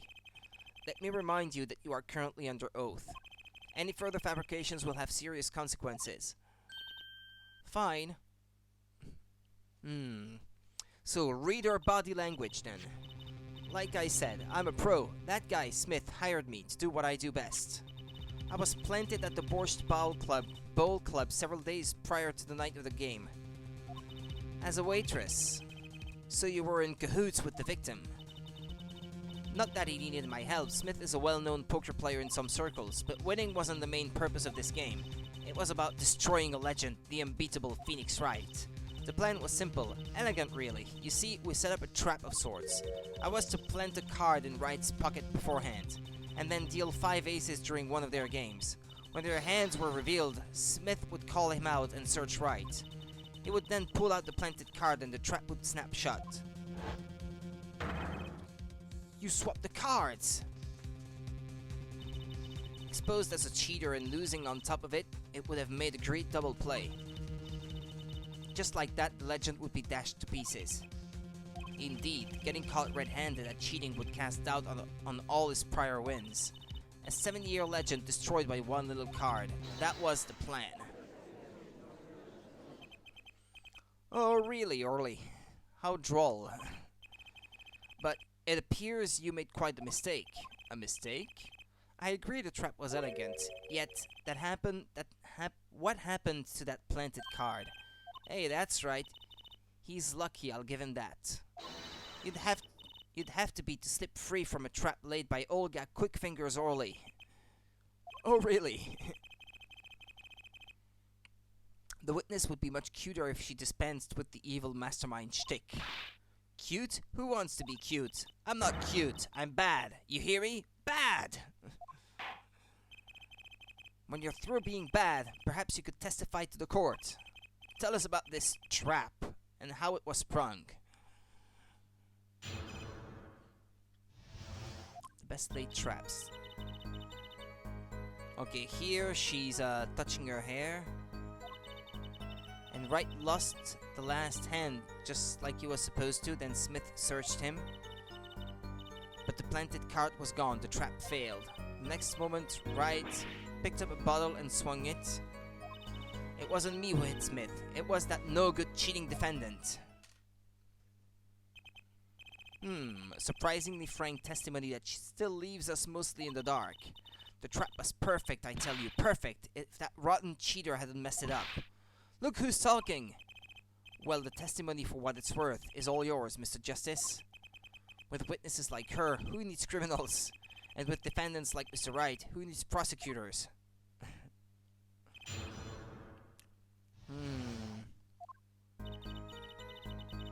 Let's try to read her body language then, to see if there is one spot in which she is behaving differently.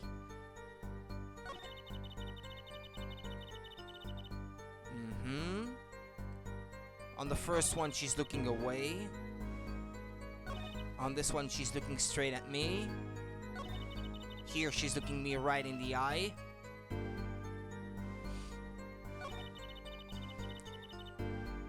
Wait, is that the same? Ah no, she's not holding her hand, her head the same way there. Next moment, Wright picked up a bottle and swung it. Wait, isn't that a little odd? What's odd? You searched Mr. Wright thoroughly and found nothing, which means he didn't cheat, which means he had no reason to strike the victim. Well... What was that just now? I sensed something. Something wrong, Mr. Justice? No, nothing, Your Honor. What to do? Should I press her a little harder? Miss Orly, you're hiding something. What are you talking about? You... Me? Quickfingers Orly? Hide something? The defense will refrain from baseless accusations. I have one question for the witness then. You say you saw the moment the defendant hit the victim. Is this true? Of course it's true. I did see it, honest. I saw it when Wright hit him. With my own eyes, I saw it. What's this weird vibe I'm getting? That witness, for instance, Miss Orley. She would touch the back of her neck during certain parts of her testimony. That's what I noticed because Phoenix told me. Yeah, but that was Phoenix talking. Touching her neck, was it?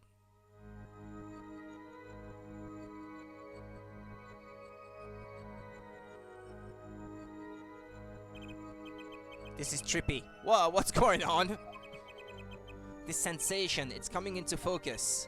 There, that twitch, it's so clear. It's like I could perceive her habit like I couldn't before. Gotcha!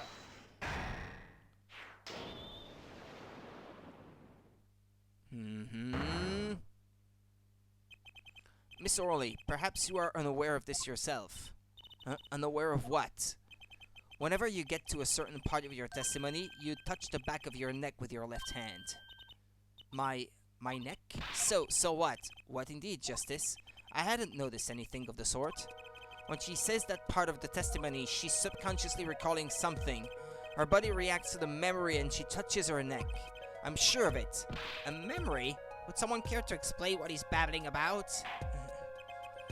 This is highly unusual, but let's ask the defense. You claim the witness is remembering something. Maybe you have evidence of this memory to show us? Her habit is scratching her neck whenever she talks about the moment of the crime. So what would remind her most of the moment of the crime? Miss Orley, whenever you recall the crime that night, you scratch your neck. I've noticed it happens when you think about the moment of the crime. There must be some reason behind this habit of yours. I believe the weapon that left an inerasable impression on your neck is this.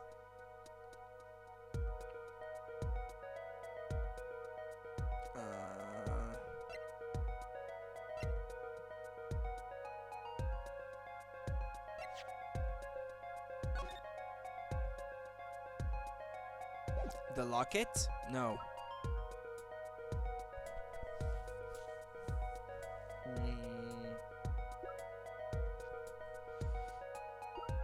The bottle? Because there's only one weapon in there. Take that! Like the band. Whenever she talks about the moment of the crime, she touches her neck. And what reminds us more of that moment than this bottle, the murder weapon? Because a bottle has a neck? A bottleneck? But something doesn't fit. If you were only the witness to the crime, why would that make you touch your neck like you're in pain? What's he talking about now? It was Mr. Smith, the victim, who was hit. Not you? This is a cross-examination, not a cross-wild conjecture. The witness's habits? They're completely irrelevant. Justice, I'll admit, I'm a bit confused myself. This is certainly a unique cross-examination. I'll explain later, just trust me, now is our only chance to break her. Miss Orley, please testify in detail about the moment of the crime. The very moment. Yet, I am knowing nothing. When did she get dressed back up that way? We know you're not Russian. The witness will testify, please, now.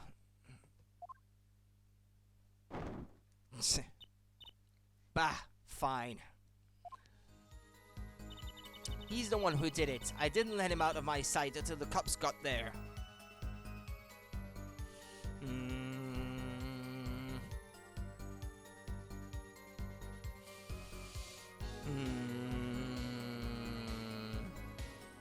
I wonder about this.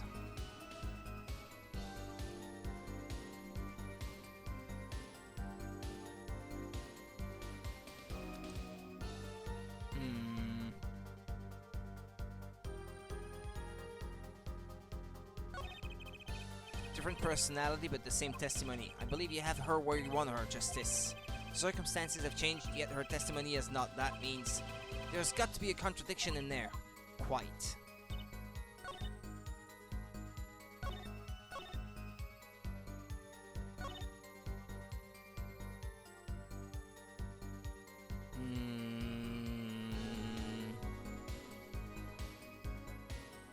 Hold it.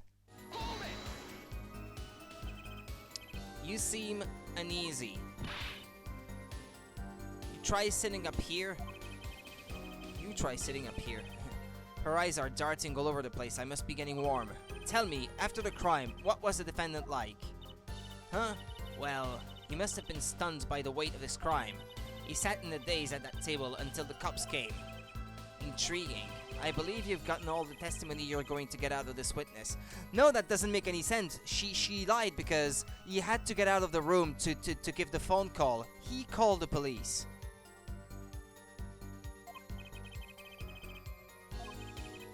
Yeah, I've got it now.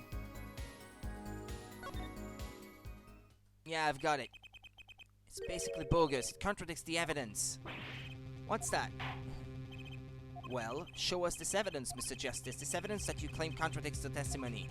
She didn't let him out of her sight until the cops got there. I know there's some evidence that contradicts that. The phone. Miss Orley, we have a record here that clearly contradicts what you said. It states that the police were alerted by a report from the defendant. Eh? And we know that the defendant left the room, climbed the stairs, and made that phone call from the first floor of the Borscht Bowl Club. Ah! So, explain how you kept your eyes on the defendant when he left the room entirely. Okay, that was a lobster then. The man who picked up the bottle and swung it that night wasn't the defendant.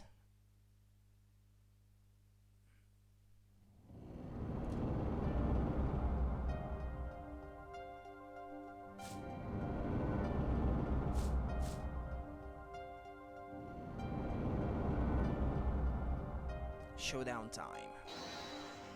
You dirty cheat! Check his pockets now. It's gone. The card's gone. You lose. Ugh. Just then, Smith grabbed the bottle from next to right, and he hit me. You, some master of cheating you turned out to be.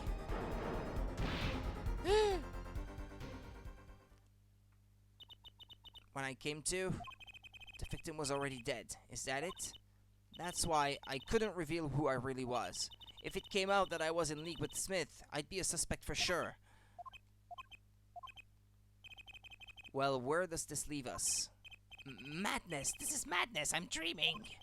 It must have been me who was hit with a bottle, and I'm imagining all of this. It appears our prosecution is at its wit's end, and frankly, I can't blame him. Mr. Gavin, what do you think about this turn of events? Mr. Gavin, sir? I believe that, as the defense in this case, we are compelled to call Miss Orley a big fat liar. What? 3 were in that room the night of the murder. The defendant, victim, and her.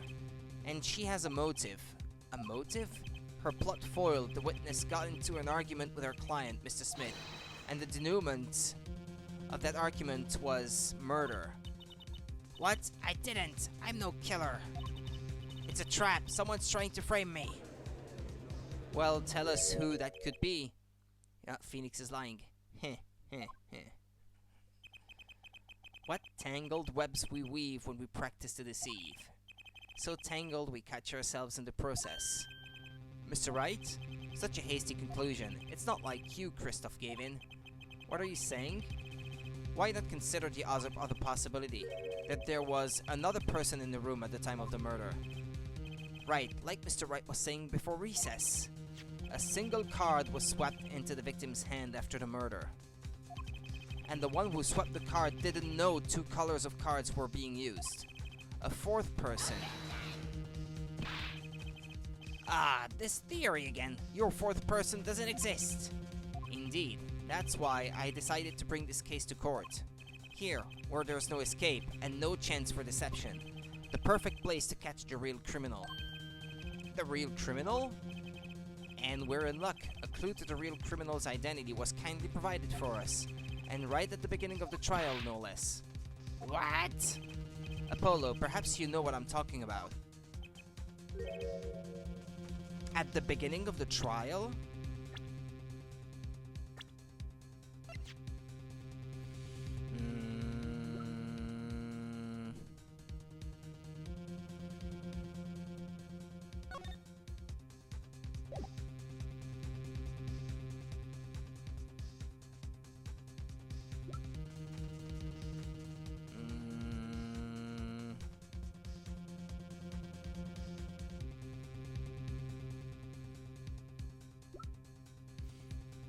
What, the bottle? Is there something about it I didn't see?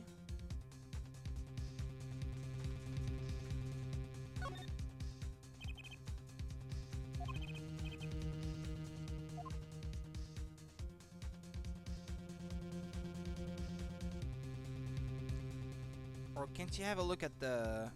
Yeah. No? Is it full or is it empty?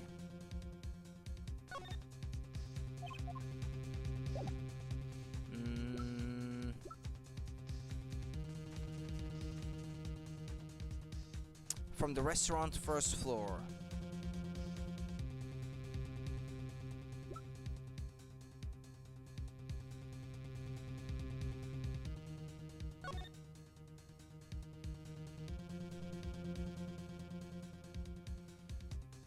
Okay, hold on. He's at the piano. What, is there multiple plates on the table or something? There's a case full of bottles of grape juice, it seems. Not quite sure. Let's see where this is going. Remember what I said. The fourth person who swapped the cards made one critical error. He or she wasn't considering the color on the back of the cards. Right, but how could such an obvious mistake occur? If he got into the room after the fact and the cards were already laid down on the table, so he couldn't see what color was being used at that time. He wasn't there when for the last game. He swapped them afterwards. He or she. Yet there is one person here in court who thought those cards were blue. Yeah, I had that impression too, but why? Well, Apollo, think you can figure out who it was? It's not me, I swear. Who is this fourth person? Why do I always get put on the spot like this? Let's hear what the defense has to say. Who was it? I forgot. I wasn't paying attention to that.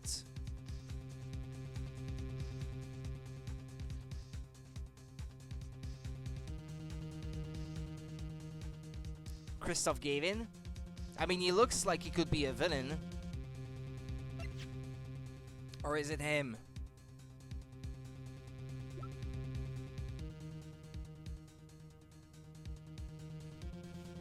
I think this one would be the one that would make for the best turn of events, story-wise. So I'm gonna suggest this one, because I honestly can't remember. As I expected, your eyes and ears are as sharp as your hair. I was right. Christoph Gavin, you were the fourth person that night. But of course, Mr. Gavin knows the color of the cards. How would he? As you can see, the photo of the crime scene is black and white. You can't tell which of the cards are blue, the ones on the floor or the table. But look, you can see the colors in this photo. Yes, but when he said the cards were blue, it was well before this evidence came to light. It is true that the defendant was engaged in a game of poker with the victim. Yet, it was only that, a game in the purest sense. Competition, Your Honor. A competition? Yes, a test of wits, a silent clash of passions. Oof, plot twist, plot twist! And you know what? I thought the guy had the design of a villain or something like that. I thought he was the kind of guy that looked like he could pass for a villain. Because when seeing artwork of the game, as you do when you see like articles about a game or something when it gets released, well, you can sort of guess who is the villain and everything in there. And I never knew that he was supposed to be the mentor or anything until I started playing the game. So I was a bit surprised. And I figured, well, it would make a good plot twist if that was the case. So I went for that answer. It was obviously not Phoenix. It was obviously not the victim. It was obviously not the judge or Payne, because that would make for a poor turn of events. So that didn't leave many options.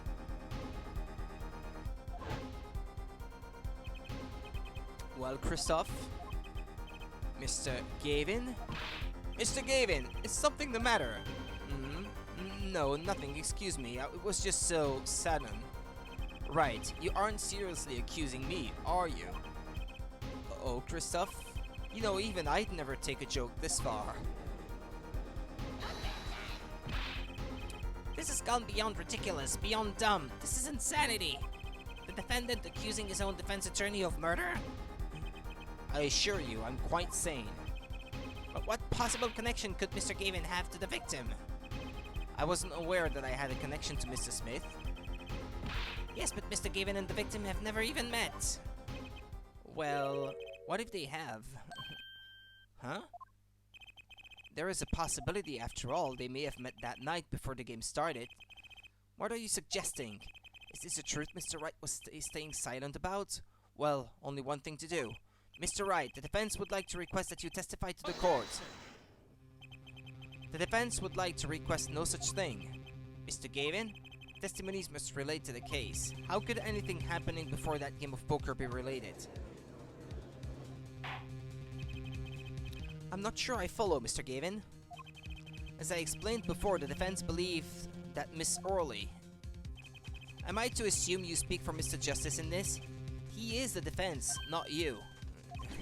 And that's why Phoenix wanted me to handle the case. Mr. Justice, the matter of Mr. Wright's testimony is up to you.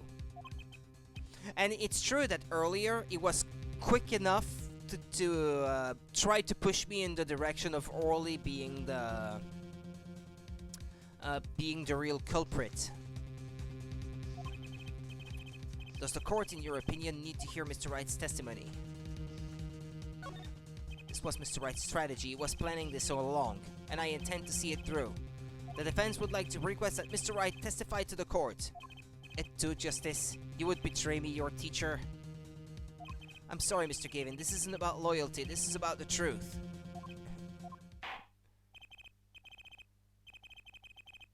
Very well. The defendant, Mr. Wright, will take the stand, please.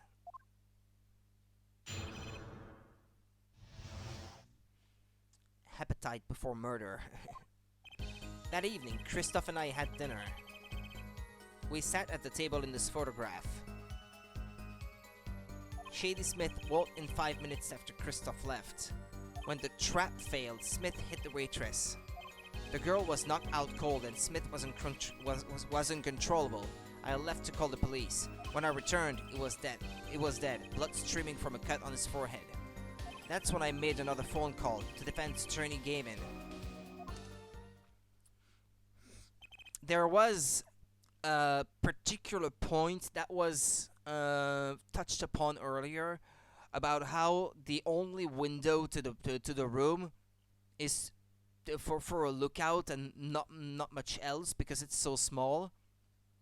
I suppose this is gonna be raised at one point, as like nobody could have gone inside from another entrance because the window was too small. Maybe. I wonder. You were at the Borscht Bowl Club the night of the murder. I dined with him rather frequently, and he talked to the defendant on the phone directly after the murder. Quite against my will, I had become involved in the murder. I thought I might be in need of a lawyer, so I called him. You were planning this all along, weren't you, Wright? Just because you wanted to drag me into your little murder trial. The only thing I want is the truth, as I did back then, and now. I thought my office was doing you a favor when we took on your defense. It appears that I was wrong. Very well, the defense may cross-examine the witness. Justice! Sir! He's lying and you're going to expose him. Understood, sir. Mr. Gavin versus Mr. Wright. This can't end well. Why can't I have a normal trial?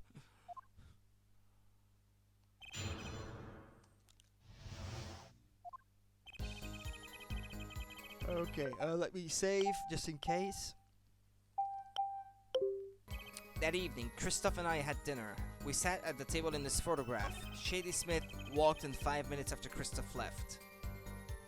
Well, maybe he too would have a point in his testimony where he's acting in a different manner. When he does that, maybe? When the trap failed, Smith hit the waitress.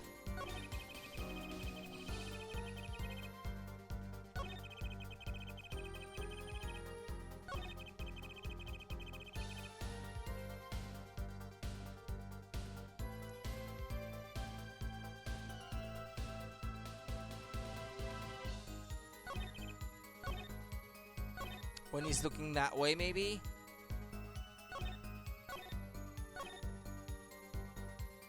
Hold it! Again. Hold it! Hold it! About this failed trap. This is the same trap that Miss Olga Orley mentioned. The plan was simple, elegant really. You see, we set up a trap of sorts. It was to plant a card in Wright's pocket beforehand, and then deal 5 aces during one of their games. When their hands were revealed, Smith would call him out and search Wright. He would then pull out the planted card and the trap would snap shut. You swap the cards! Just like that, the legend would be dashed to pieces. Yes, a harmless prank in a sense. In essence, sorry. It was by a quirk of fate that I happened to discover it. A quirk? I happened to put my hand in my pocket and found the card she planted. Yes, I stuck a peek at it and found it was the 5 of hearts. I had a feeling something might happen, so I disposed of the card before the game. Disposed? Where? There was an empty bottle of grape juice I had been drinking right beside me. I threw the card inside the bottle. An empty bottle of grape juice? The murder weapon! Yes, I rolled it up and shoved it in. The colored glass makes it hard to see. A battle of wits between the deceiver and the would-be deceived. That sounds like terrific drama. A card inside the murder weapon? That's strange. Did the police miss it in their investigation? Maybe I'll take a look. Well, maybe it's not the murder weapon, the one they got. Maybe the real murder weapon was another bottle, because there were multiple ones, apparently, from the picture where you can see the crate with all those bottles inside. Mr. Wright, the poker head of courtroom number 3 approves of this battle of wits. Please revise your testimony with this new information.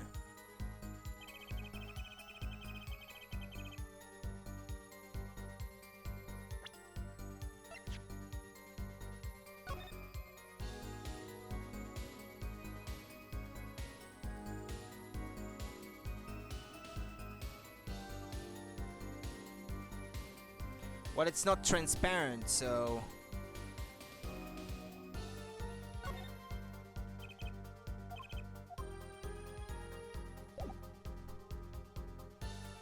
There's no card inside of it. Is that it? Objection! Objection! No, that's not it. The witness's statement is clearly faulty, Your Honor. I'm sorry, but I can see nothing faulty. Unfortunately, I will have to penalize you, Mr. Justice. Okay, well, let them do it. It's alright if it's just this one time. I discovered the trap during the game and disposed of the card in the bottle. The girl was knocked out cold and Smith was uncontrollable. I left to call the police. Well, on this one too, I would like to press. Hold it! Hold it! You made the call to the police from the first floor of the restaurant, correct? Exactly. Cell phones don't get the signal down in the hideout. Was anyone else on the first floor at that time? Not a soul. It was the middle of the night after all. So there, in the darkened restaurant, I called the cops. After making the call, I returned to the hideout. It didn't seem right to leave the injured waitress alone.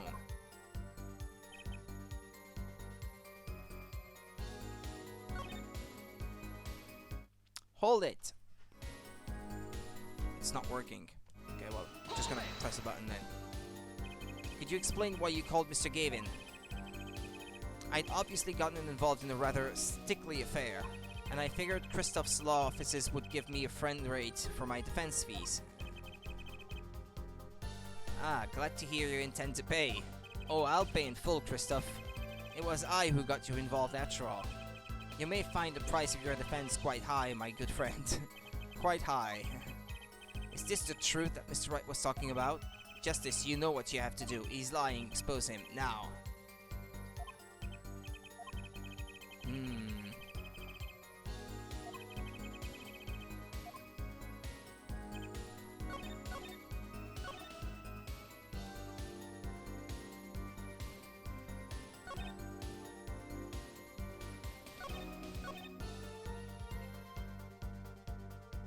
Well, it's not presenting the bottle, so...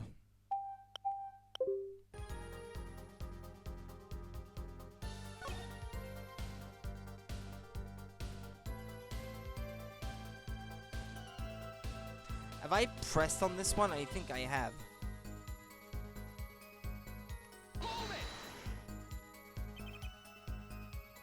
Yeah, I already have. Okay.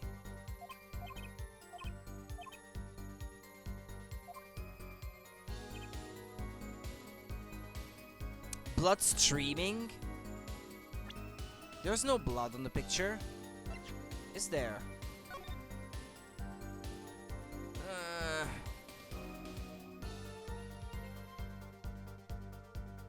His whole face should be covered in blood if that was the case. I would imagine. Objection! Yeah, it's not gonna work.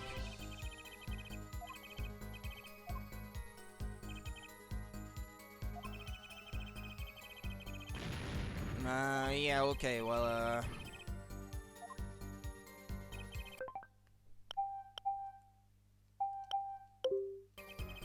was that blood streaming from a cut in his forehead? Hold on a minute.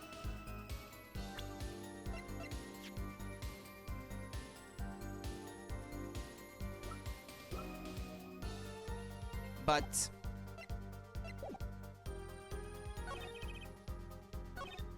he couldn't have made that second phone call from the basement, though.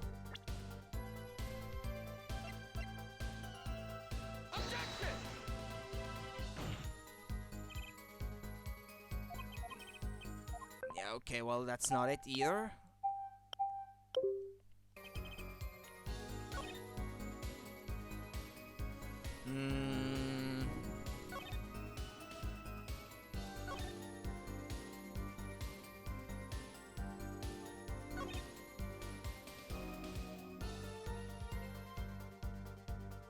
I did try presenting the bottle here, I think, didn't I? Objection! Yeah, and it didn't work.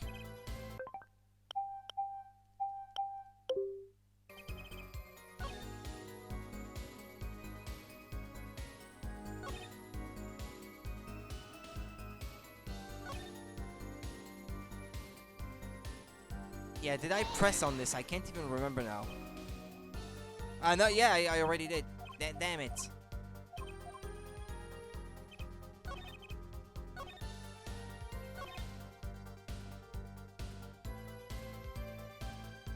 I don't think there's anything interesting in the first two, but...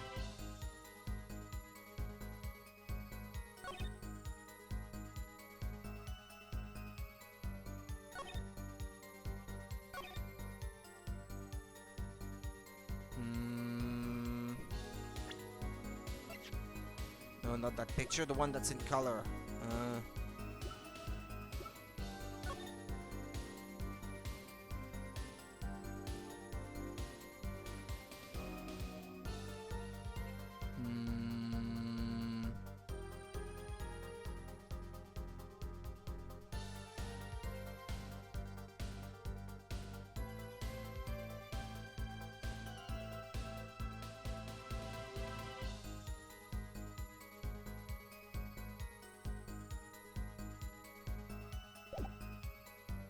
Well, let's hear more about this, because I'm wondering about it now. 5 minutes, so the two of them could have passed in the restaurant during that time. That would have been a fateful encounter, to be sure. Oh, Mr. Wright, what was it you said Christoph Given and Shady Smith may have met? I believe I did say that. Here I was all nervous about this meeting, and now we hear they just pass in the hall? That does seem a little weak as a pretense for murder. Oh, it would be if that was all that really happened. Come on, Mr. Wright. What are you hiding this time? Dispose of the card in the bottle?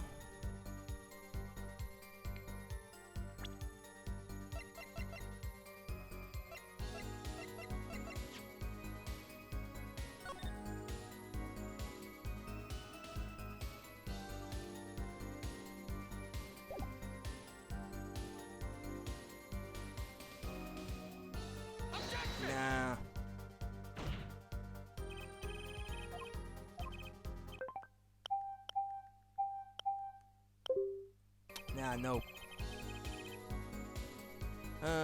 When I returned, it was dead blood streaming from a cut on his forehead. It's gonna come to me eventually.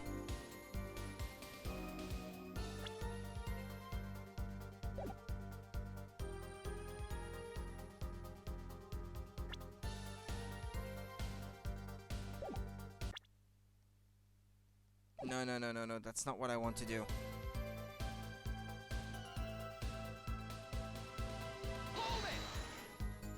It's the court record I want to have another look at.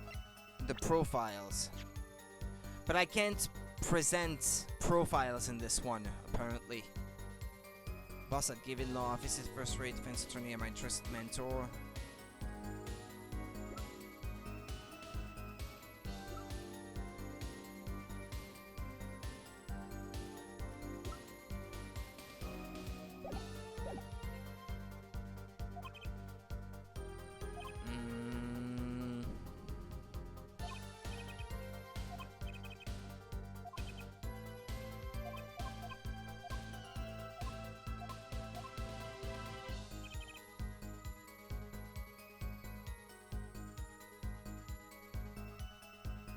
I haven't pressed on that one, I think. You had dinner with Mr. Gavin? Yes, he dines with me at the Borscht Bowl Club quite frequently. We were enjoying an usual dinner at our usual spot, as usual. Usual? I always eat at the table closest to the piano. I see. Where Mr. Smith was sitting. So the plates and such on the table were from your dinner. Indeed, the remnants of my meal with Christoph. We dined for 2 hours, then Christoph left after that.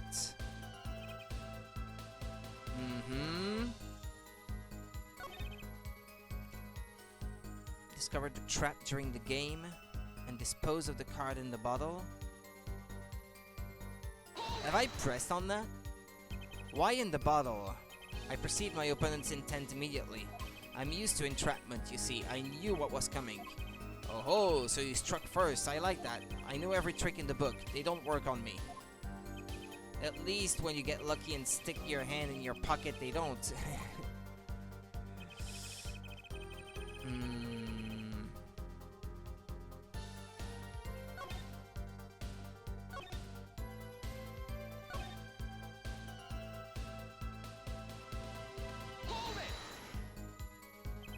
And when you returned, the victim was already dead, yes. I'll admit, I was a little startled when I walked in.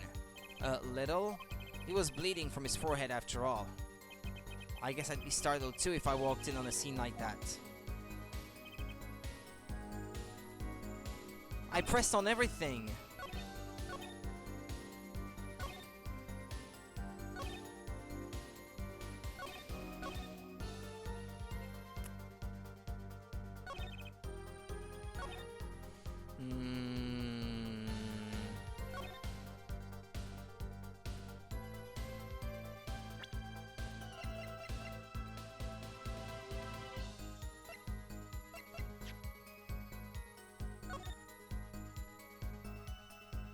But the hat, when did it get back onto the onto the head of the guy?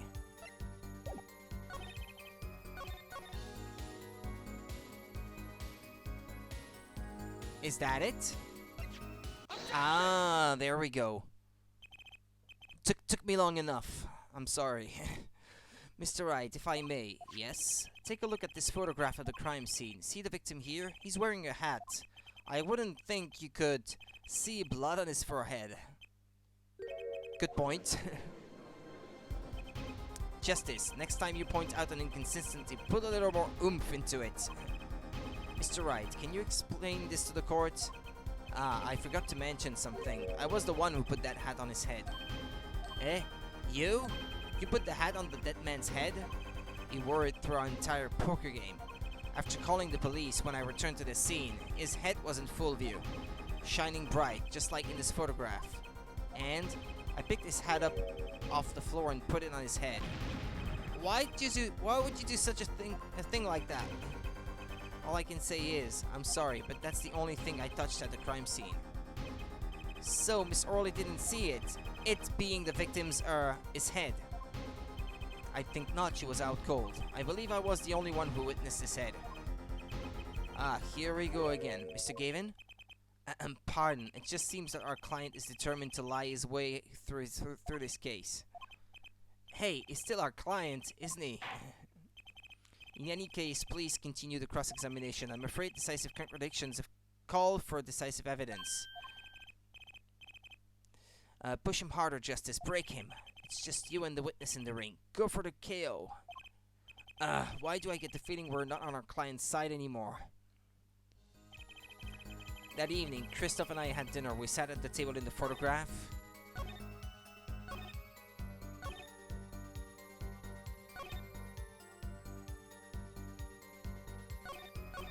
It's the same... It's the same testimony still.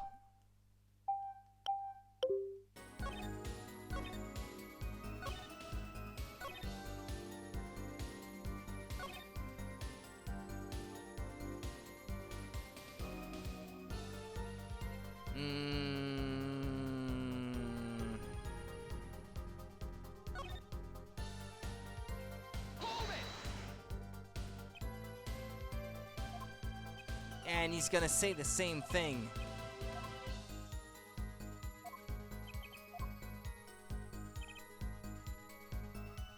I've pressed on everything.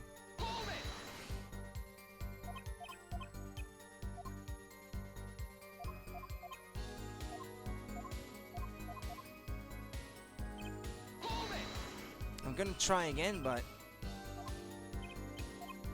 Yeah, usual.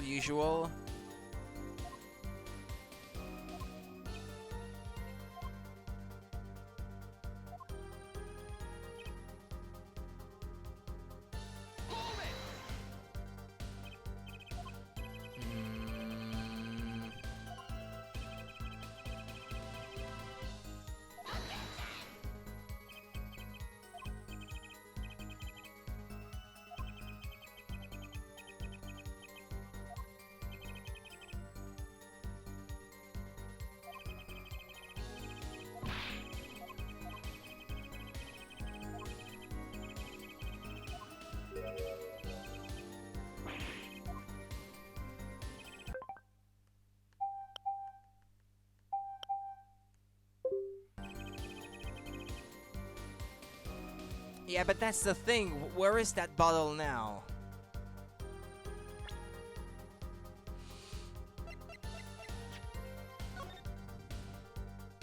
We see a bottle on the table, but... Nah, that's not it.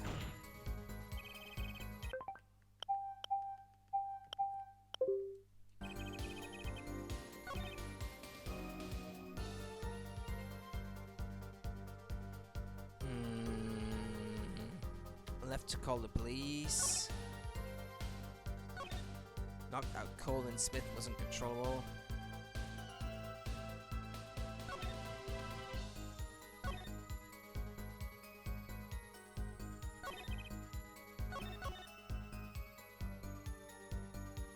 Ah, come on, Rudy. What is it?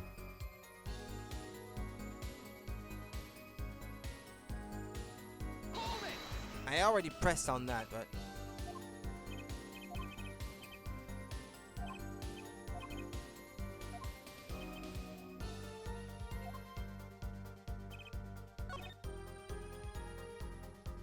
I already tried that, but there is no blood on his forehead. That I can see anyway. What it's in black and white, so it's kind of hard. But if something was like streaming down, you'd think that his face would be covered in streams of blood. But that's not the case here.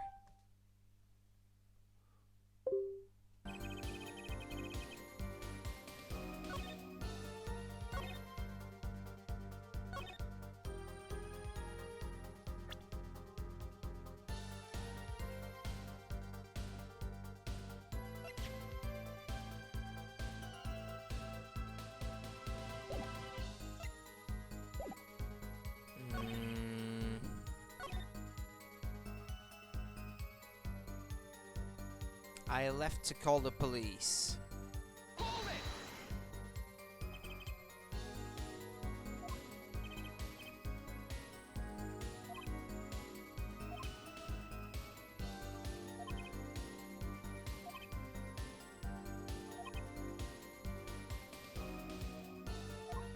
Injured waitress alone.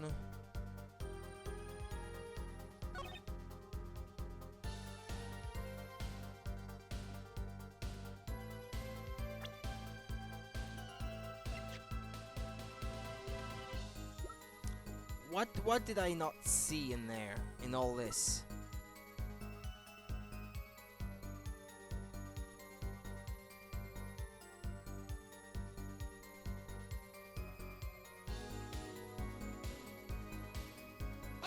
No.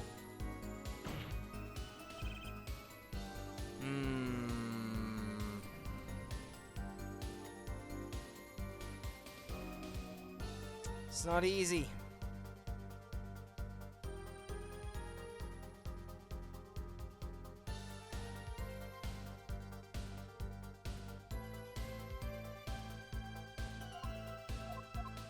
There's nothing fault.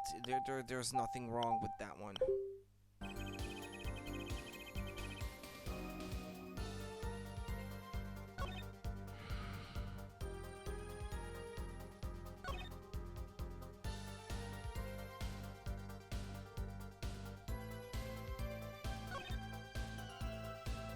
He made another phone call.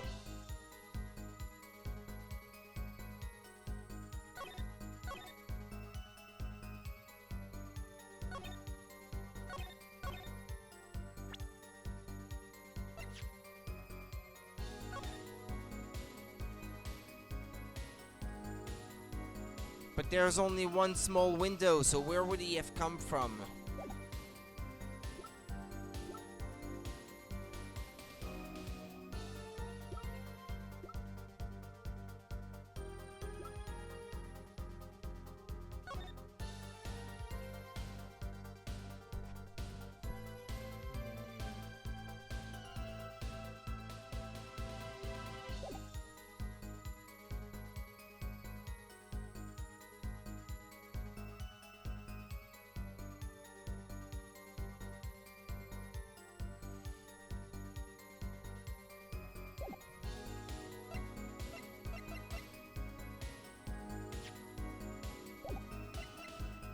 Well, I can't check that one in 3D, so... Around 2 AM.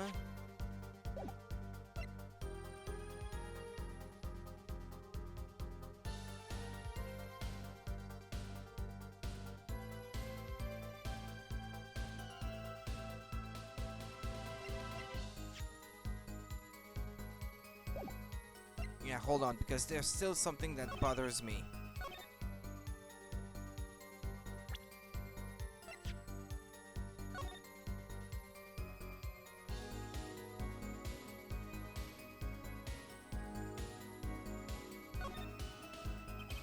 Ah, there we go. The bottle is completely empty.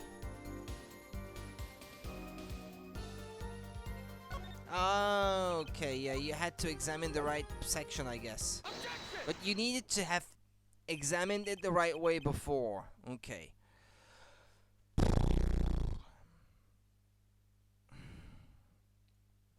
Damn it.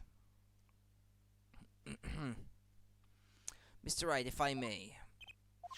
I've examined the bottle and I don't see any card in here. Huh? No? What, Mr. Wright? Surely, isn't all you have to say for yourself? I can't say that I know what happened to the card. I did put it in that bottle, however. Perhaps a fifth person came and took it out. Oh, and a sixth person could have helped. Mr. Gavin, Mr. Wright is your client. My apologies, Your Honor. I won't have you disparaging our investigation either. We looked inside that bottle. There was nothing.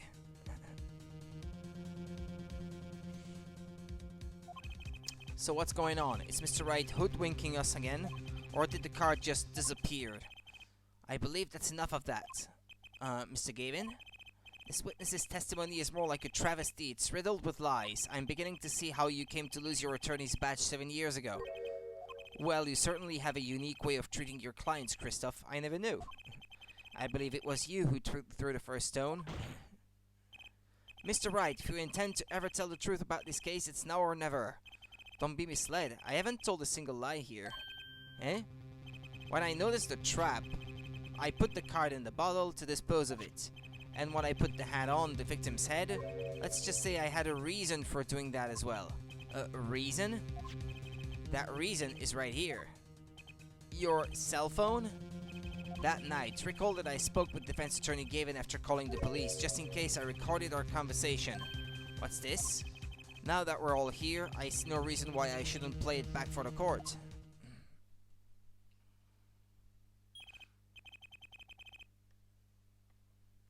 Christoph, I seem to be in a bit of trouble. What's this? Game not going well? Something like that. That gentleman who challenged you, he turned out to be good? He turned out to be dead. Someone hit him. Hard. You mean someone cracked that flawless bone china plate? What? Bone china plate? Pate? What? It wasn't you, was it? Me? Please. The cops should be here any minute. I'm in your hands, should it come to that. Bone china plate? A kind of porcelain, very smooth and shiny, and not plate but pate? Pate? I believe he was referring to a certain gentleman's balding forehead. If he had never met him before, how would he know? The court appreciates the defendant's discretion in not indicating my forehead. Wait a second, something's not right about that phone call. So after Mr. Gavin ate dinner with you, he left the Borscht Bowl Club? Most certainly. Then how did he know? When did he see this Bonnet China Pate? I have no idea how to pronounce that, I'm sorry. Oh, that's right. Yes, that was when I began to see my good friend in a different light. Troubled, I returned to the crime scene, and when I spotted Mr. Smith's head again, I realized exactly what was wrong. Well, Mr. Gavin, the stage has been set. Perhaps you would like to explain this to the court. Exactly how did you come by your privileged knowledge of the victim's head? So this is your reason. The reason why you put the victim's hat back on. Your point, Mr. Gavin? It's come down to this, has it? Phoenix Wright. He put it on the victim's head so that on the pictures it would show the hat. So that he could not pretend to have known the fact from having seen it on the pictures. He knew it before the fact. So that proves that he knew the victim. Order! I will have order, Mr. Payne. Yes, Your Honor. I believe this court has been left with no other choice. Are you prepared to hear defense attorney Gavin's testimony? Eh? Well, as the prosecutor, Very well, we'll break for 10 minutes. After which Mr. Gavin will take the stand for a cross-examination. Are we all clear on that? Crystal clear, Your Honor. Very well, this will be the final recess for today.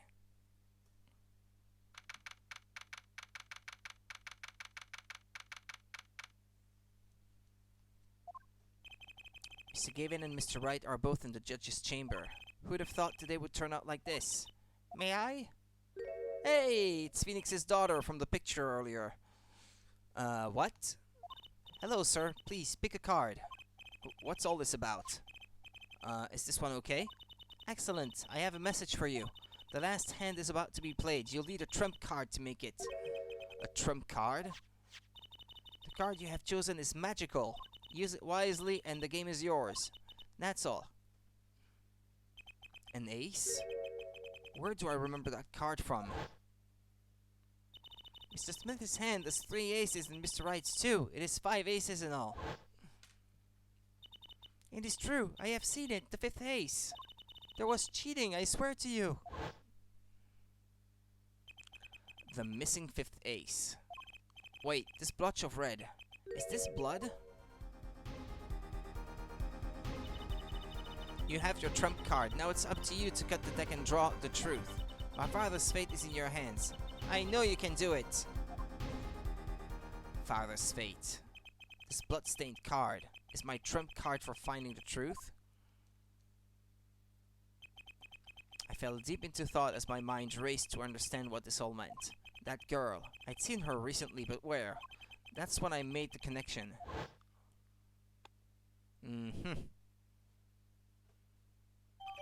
Bloody Ace added to the court record.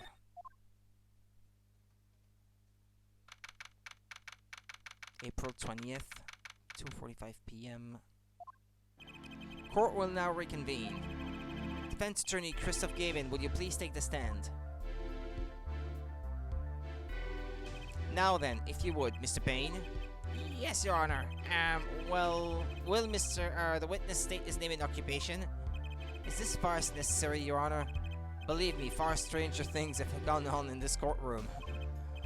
Fine, I'll play along. First, there's one thing we need to have made clear. How did you know about the secret beneath the victim's hat?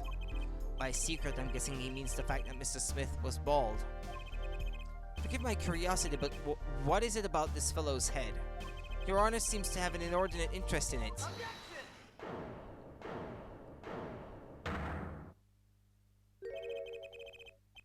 I wouldn't call it inordinate, Mr. Gavin. Mr. Wright, what do you think you're doing, right? Wow, things sure look different from the other side. You know what I mean, Apollo? Speaking of looking from the other side, let's consider something for a second. The victim wore that hat all night, never once taking it off, except for that one time. That one time being the instant he was hit. Oh, when Mr. Wright returned from reporting the crime, the hat was lying on the floor. Mr. Wright picked it up and placed it on the victim's head. In other words, in order to have seen Mr. Smith's bald head, you would have had to be at the scene of the crime, at the time of the crime. In other words, you'd have to be the real killer. No, never mind, it was Christoph talking there. Is what you're trying to say.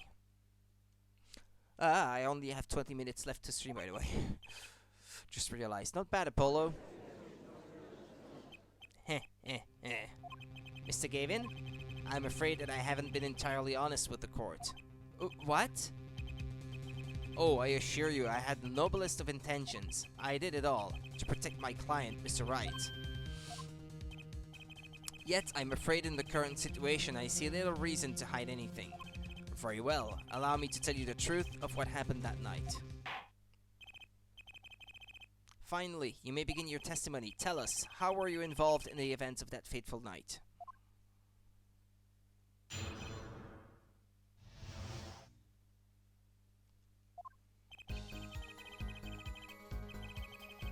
The rage I sensed in that man that night troubled me, so I returned to the club. I went down to the basement and peeked in through the little window to the hideout. It must have been right after the murder took place. The victim was dead, as he appears in the photo. A bald head, an unconscious girl, and Wright, holding a bottle in his hand.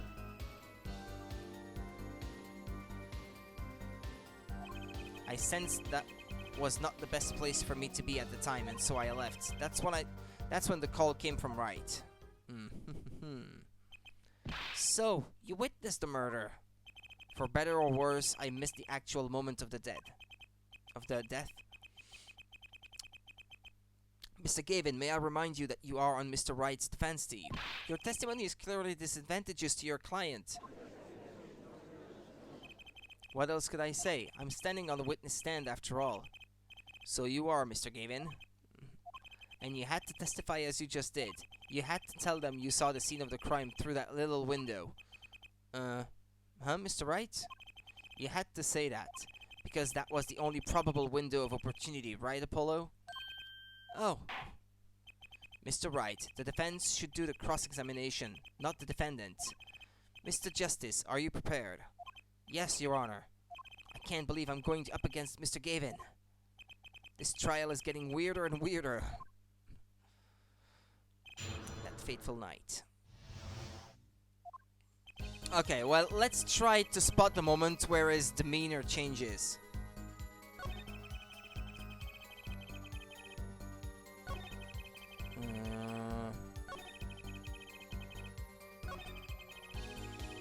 He lifts his head sometimes.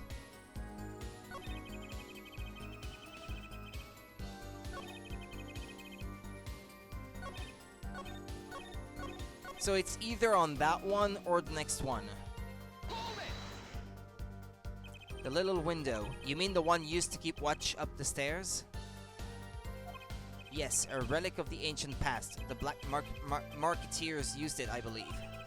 Why did you go through the trouble of peeking in through the window? Wouldn't it have been easier to just open the door and go into the room? I didn't want to upset Wright, you see. Upset Mr. Wright? Yes, what if my fears had been unfounded? I'd be walking in on our match. Bad form, to say the least. So far, everything he's saying makes sense.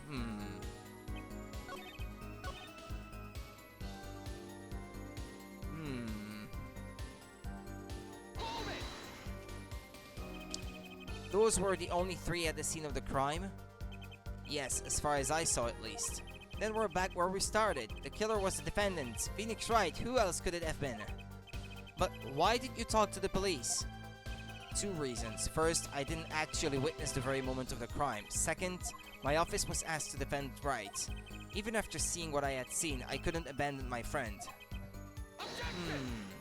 There must have been someone else there at the moment of the crime. Justice, I just said I saw no one, not a soul. But that goes against what Mr. Wright said. Ah yes, this mysterious 4th person. Who would conveniently be the real killer, I suppose. Glad to see we agree, Mr. Gavin. Let me pose a question then. Tell me, what possible reason did the real killer have to swap cards in the victim's hand? Well, to make it appear as if... as if the motive was that he cheated? Something like that? Perhaps you can show us a reason why such a thing would be necessary? How can I show something I can't find myself? Or... yeah, or... because of the drop of blood that was on the card that was just given? The 5th ace, right? Well, Mr. Justice, the question of why the killer would swap out the card has been raised. Can you point out the reason? It's now or never. The defense would like to present evidence to the court. Evidence showing the reason why a card was swapped out. Then go ahead and point out your reason, Mr. Justice. Why did the killer take the 5th ace?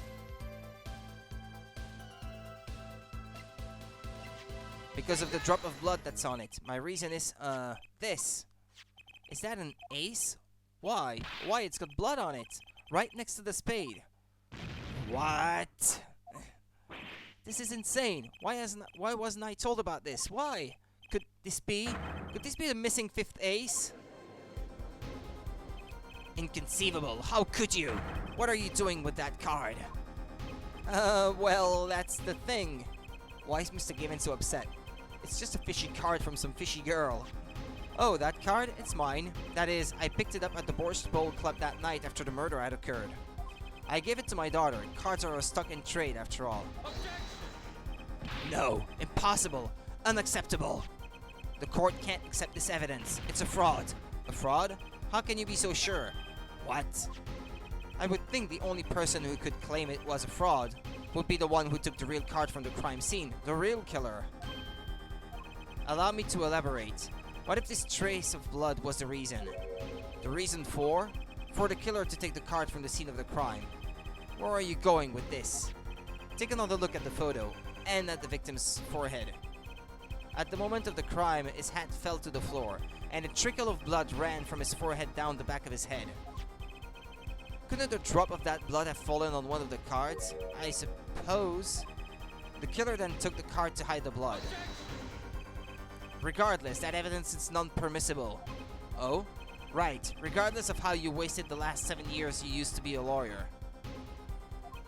You know what a serious crime it is to conceal evidence. Oh, we can discuss the finer points of our legal system later. What's important now is that I've answered your question. What are you talking about? You wanted to know why the killer would have taken the card from the crime scene. And now I've told you. That one drop of blood would have been the decisive evidence, you see? This is baseless conjecture. Baseless!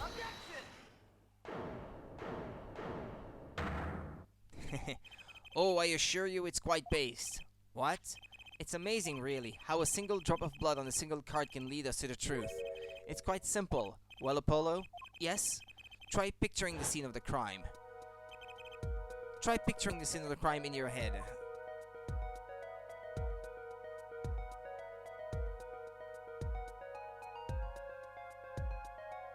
The murder took place in the hideout. The body of the luckless victim was found on the poker table, and before the killer swept the card out, there was a single card with a drop of blood on it in the victim's hand. Given this, there is one decisive problem with this scene. Well, what is it?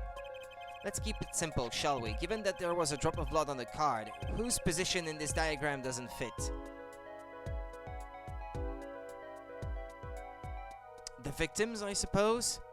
Because the blood didn't trickle down his forehead and down the front, it trickled down the back. The victims, the killers, the witnesses, the second witnesses, whose position doesn't fit with the bloody card? I'd say the victim.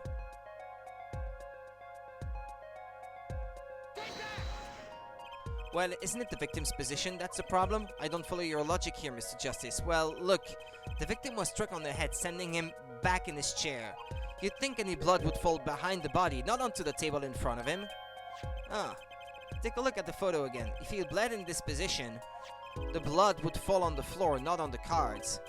Why, that's right. So, what does this mean? Incidentally, we were sitting in swivel chairs. Swivel chairs? Oh, man. Apollo, try turning the chair around. Like this? The chair was facing the other way. It would have to be.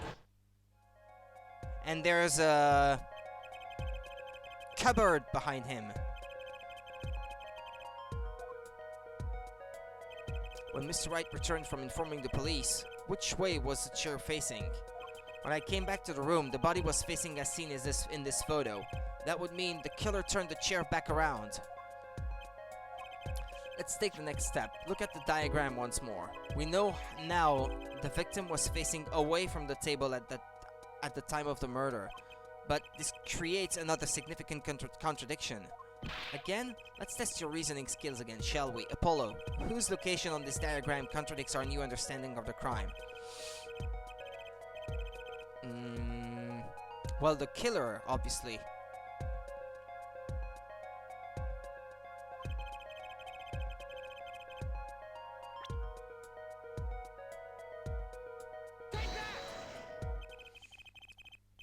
The victim was struck from the front, correct? Indeed. Well, wouldn't it be hard for the killer to hit him from the front? Sitting where his indicator currently is? I would think it would be quite hard, yes. Yes, but what you're saying makes no sense. Why would the victim suddenly turn to face the wall? In the middle of a game? I believe a sufficient reason will soon come to light. What? There's something in this diagram that makes far less sense, actually. Look again at the diagram. Apollo, if the victim was struck while he was sitting as shown here, where would this assailant be standing? Try marking it on the diagram. What? But there's no room to put a mark where the killer should be. Don't worry. Let's think it through and see what we find. We know the victim was facing toward the wall at the time. Yeah, he was inside the cupboard.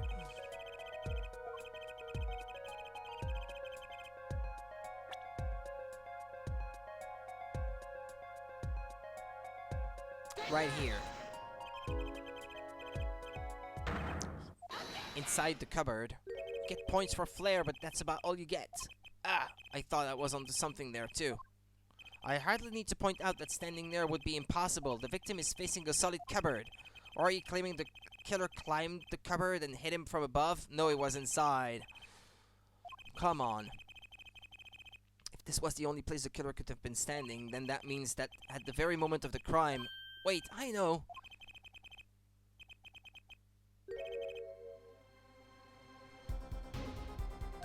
Wasn't this... Now? What? I mean, that's the only explanation, right, Mr. Gavin? Your Honor, I have a suggestion for the defense. We should arrange to examine the cupboard in the hideout. Immediately! Bailiff, send the team to the crime scene immediately.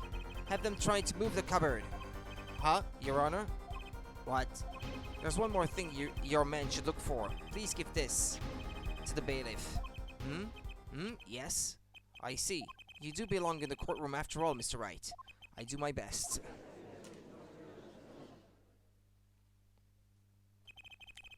But let's forge ahead here while we wait.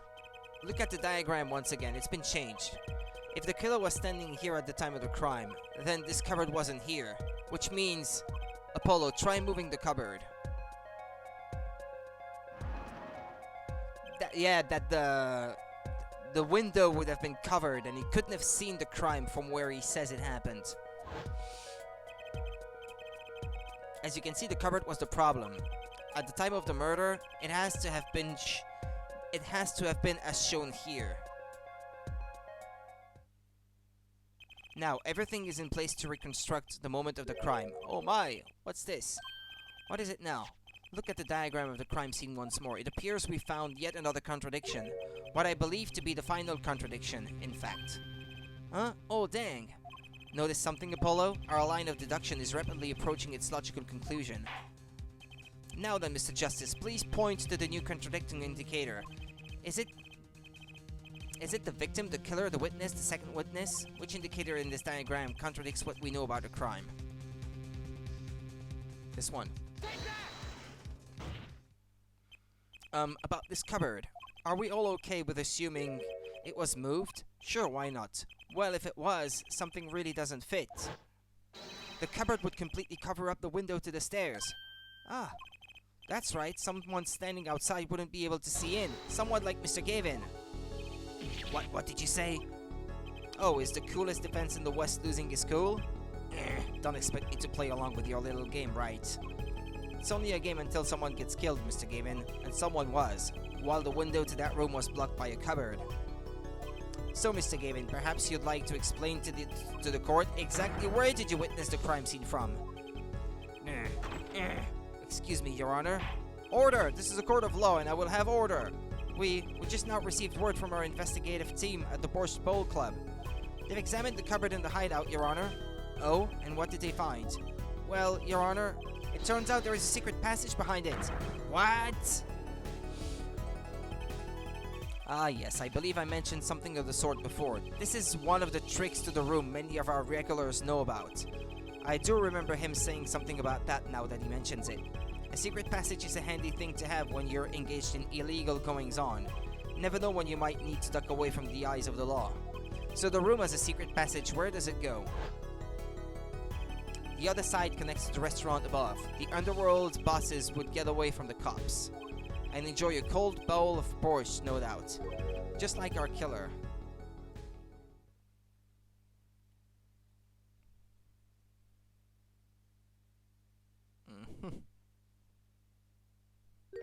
You see where our line of simple deductive reasoning has led us, Apollo? I see it, but I don't believe it. That girl wasn't kidding when she said I needed this trump card for the last hand.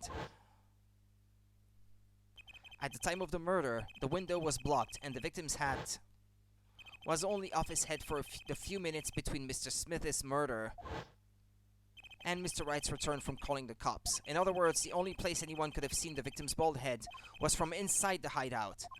Well, Mr. Gavin? Come on, say something! Dare I ask what really happened that night? Actually, I think we can probably figure it out ourselves at this point. That night, for whatever reason, our killer had a date with Mr. Smith, a date with destiny.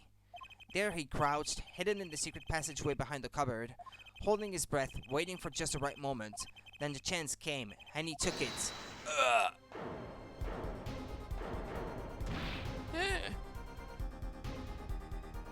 What?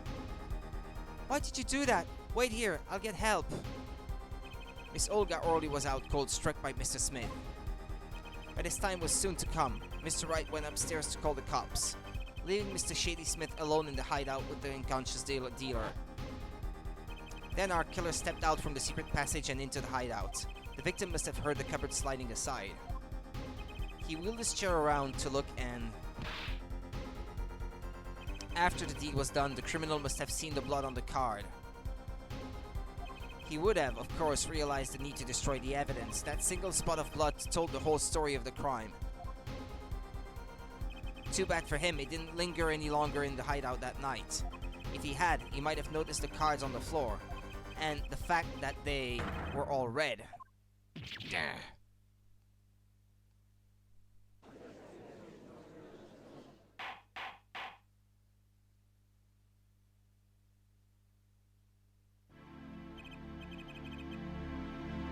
Well, it seems this trial has taken yet another turn. I'm truly sorry I had to see this day come, Mr. Gavin. Mr. Gavin? Mr. Payne! Yeah, Yes, Your Honor. Prosecution will continue its investigation. As for Mr. Phoenix Wright, the defendant, he is hereby cleared of all suspicion. Believe me when I say that I don't believe this is happening, Mr. Gavin, but I'm afraid circumstances call for me to issue a warrant for your arrest immediately.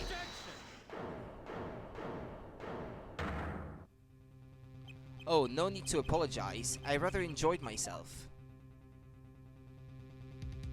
It's not every day you get to witness the legendary attorney's dirty tactics firsthand. Your point, Mr. Gavin? Frankly, Your Honor, I'm shocked that a person of your caliber would be taken in by such a low-grade parlor trick. Excuse me? The defendant is cleared of all suspicion? This is hardly the time for jokes, Your Honor. Mr. Wright hasn't proven anyone's guilt or innocence here.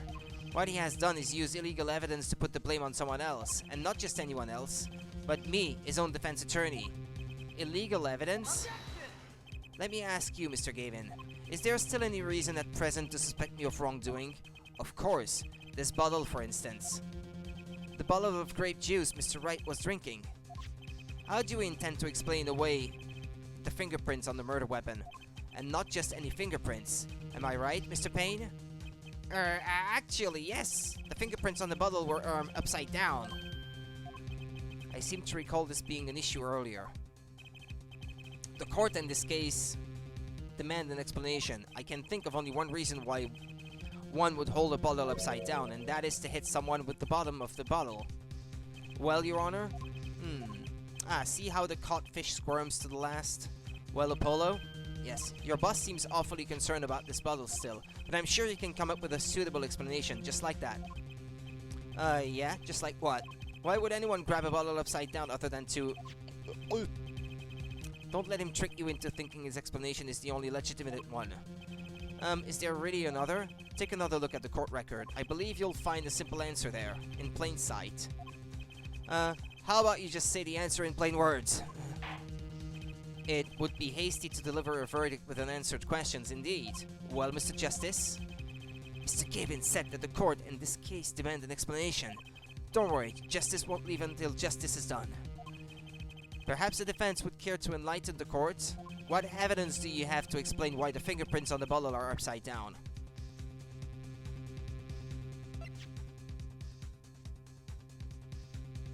Well, he hid the card inside the bottle, he said.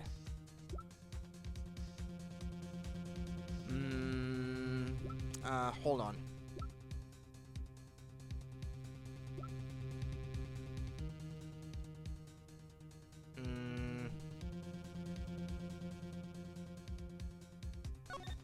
This one, because there's more bottles. Yeah, if he was grabbing the bottle while he was sitting on the bench in front of the piano, he would have to hold it in such a way that his fingerprints would be upside down. It's actually easier to show you than explain, Your Honor. Place that bottle on the floor next to your chair. Excuse me? On the floor? Yes, now reach down and pick it up, without getting out of your chair. Ah. See, you naturally go to pick up the bottle by its neck, with your fingers upside down. Look at this photograph taken on the night of the murder. The defendant, Mr. Wright, sat there, playing piano, bottles of grape juice on the floor to the side of his piano bench. He would have naturally picked up the bottles upside down several times. Wow, I can't believe it was that simple. Recall our dinner that evening, Christoph. I was drinking my usual juice then too. Basically, you used the bottle on the table to do the deed, but then you must have remembered. So you went and picked up one of the bottles from under the piano, and you switched the bottles. You took one of Mr. Wright's bottles and made it look like the murder weapon. Order! Order! Order! What do you have to say to these charges, Mr. Gavin? Fascinating. So this is the legendary attorney's famed tactic of misdirection. What? You claim that I switched the bottle? Where is your proof? Proof? Well, that's, as I thought, more baseless conjecture. I'm afraid your bottle of proof is quite empty. I wouldn't be so sure about that. Your Honor, when you initiated the investigation of the hideout earlier, do you recall I requested an additional investigation? Ah, yes, I have your memo about that here. Retrieve the bottles from under the piano at the Borscht Bowl Club. And here's one of the bottles in question. What are you going to... What are you going... What, are you going to dust that for fingerprints too?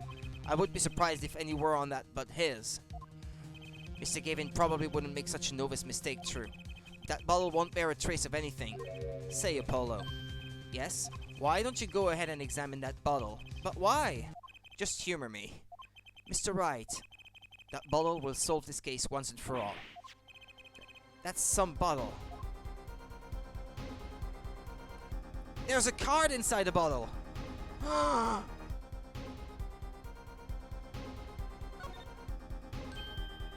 There's something inside the bottle!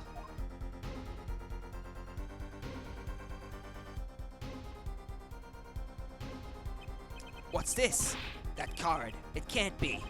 Recall that unpleasant woman's testimony for a moment? Miss Olga Orley? Yes, our little swindling debauchka. That night, I planted the card like I was supposed to, and Wright lost the last hand, just like he was supposed to. And Wright lost the last hand. Then Smith searched him, but the planted card was gone. The trap failed. Wait, this isn't... You're telling me that this is the planted card you disposed of? The one you mentioned in this piece of testimony? I happened to put my hand in my pocket and found the card. Yes, I snuck a peek at it and found that it was the 5 of hearts. I had a feeling something might happen, so I disposed of the card before the game. Disposed? Where? There was an empty bottle of grape juice I had been drinking right beside me. I threw the card inside the bottle.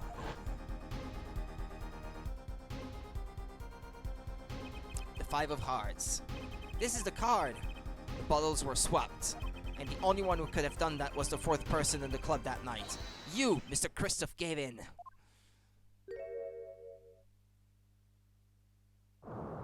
Uh-oh.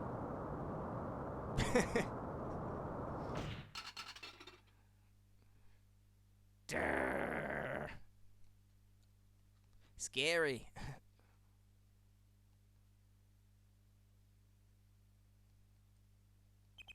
That is all.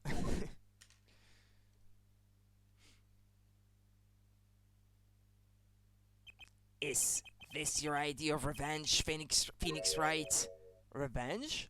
Revenge for the events that took away your attorney's badge 7 years ago? My past is like my logic, straight and true. Nothing's changed. All I did was point the finger of justice in the proper direction. Fine. I'm glad we could have this little tete-a-tete right. This is insane. What about me? Don't I get to prosecute anyone?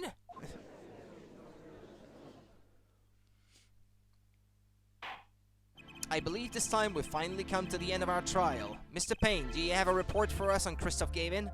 He's admitted everything. We're processing his arrest now. I see. Still, one has to wonder why he would do such a thing. He didn't even have a connection to the victim, did he? None that we know of. Mr. Wright, have you anything to add? I'm afraid I can't shed any more light on the matter. About this victim, Mr. Shady Smith. His occupation was listed as traveler. An odd profession to be sure, and that's all we know about him. I'll arrange a follow-up investigation, Your Honor. Good. Mr. Wright? Yes? 7 years and you still haven't lost your touch. Christoph Gavin was a man with much significance for me, both as a friend and a lawyer. He was extremely talented to be sure. I needed 2 things before I could confront him. The first was a place where no injustice would be tolerated, this courtroom. The second was a man who would tolerate no injustice. In other words, a defense attorney. You, Apollo. Me? A dark time is coming for our legal system. A twisting of justice brought on by our very own court system. We have to set it right. Mr. Wright, our work lies ahead of us, and I, for one, am looking forward to it. Well, this seems like a good time to announce a verdict. This court finds the defendant, Mr. Phoenix Wright, not guilty!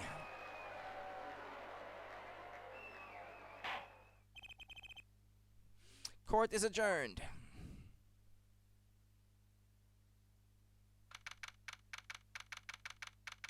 I'm running out of time, though. I'd like to get to the end of this case. Thanks, Apollo. You came through, just like I thought you would. I'm pretty sure I didn't do a thing in there. It was you who cornered Mr. Gav, the killer.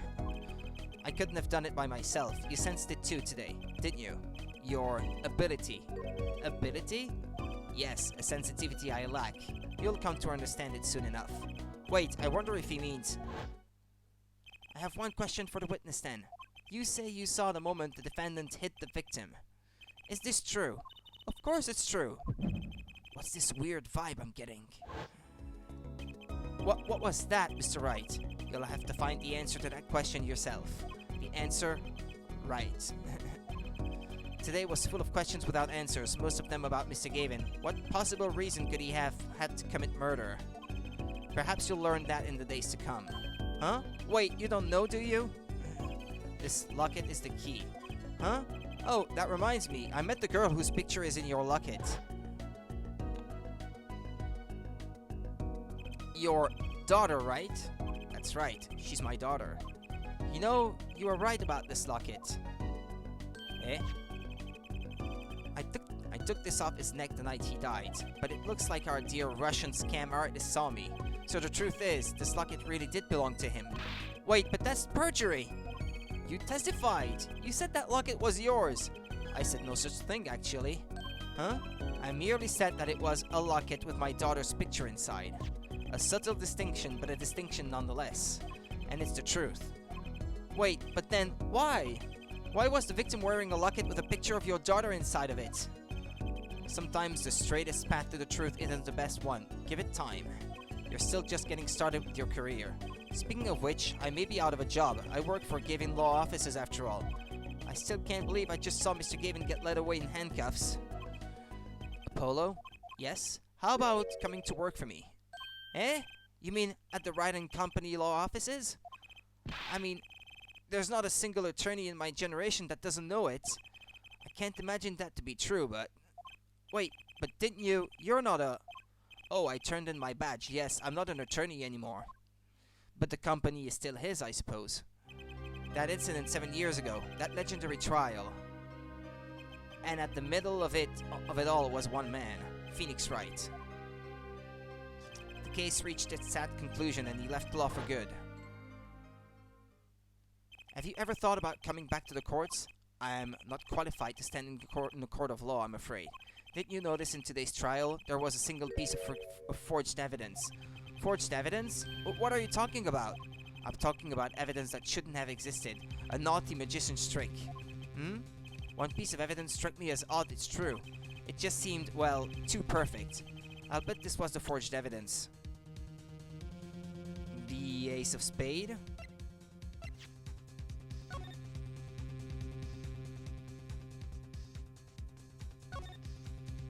A single drop of blood marks the front of the card.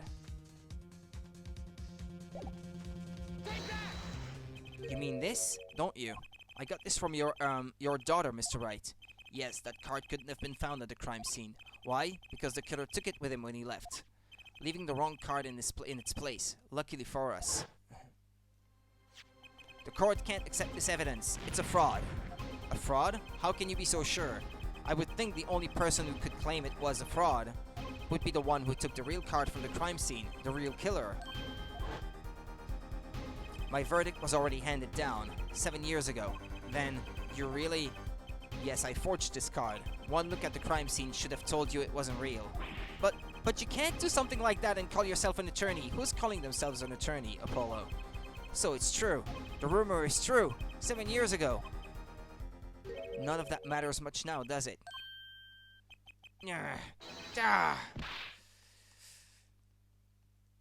Hurry up, game. I punched him. It's your story from here on out, Apollo. Perhaps I can help you turn the next page. My office's address. Drop in, if you like. Mr. Wright. Oh, about your uppercut. Try yelling, "Take that!" next time. I find it packs a little more punch. And Apollo, thanks for today. I had a good time.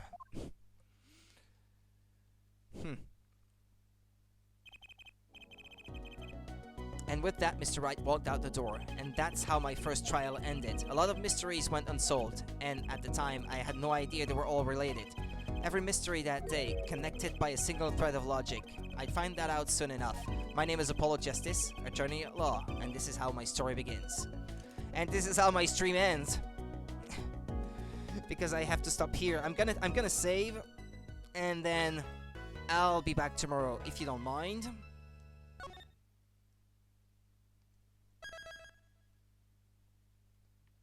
And create another restore point here to be sure. And that's it from me for today then. I'll be back tomorrow, and I'll be starting the second case of Apollo Justice Ace Attorney on the Nintendo DS. See ya guys, and take care of yourselves until then.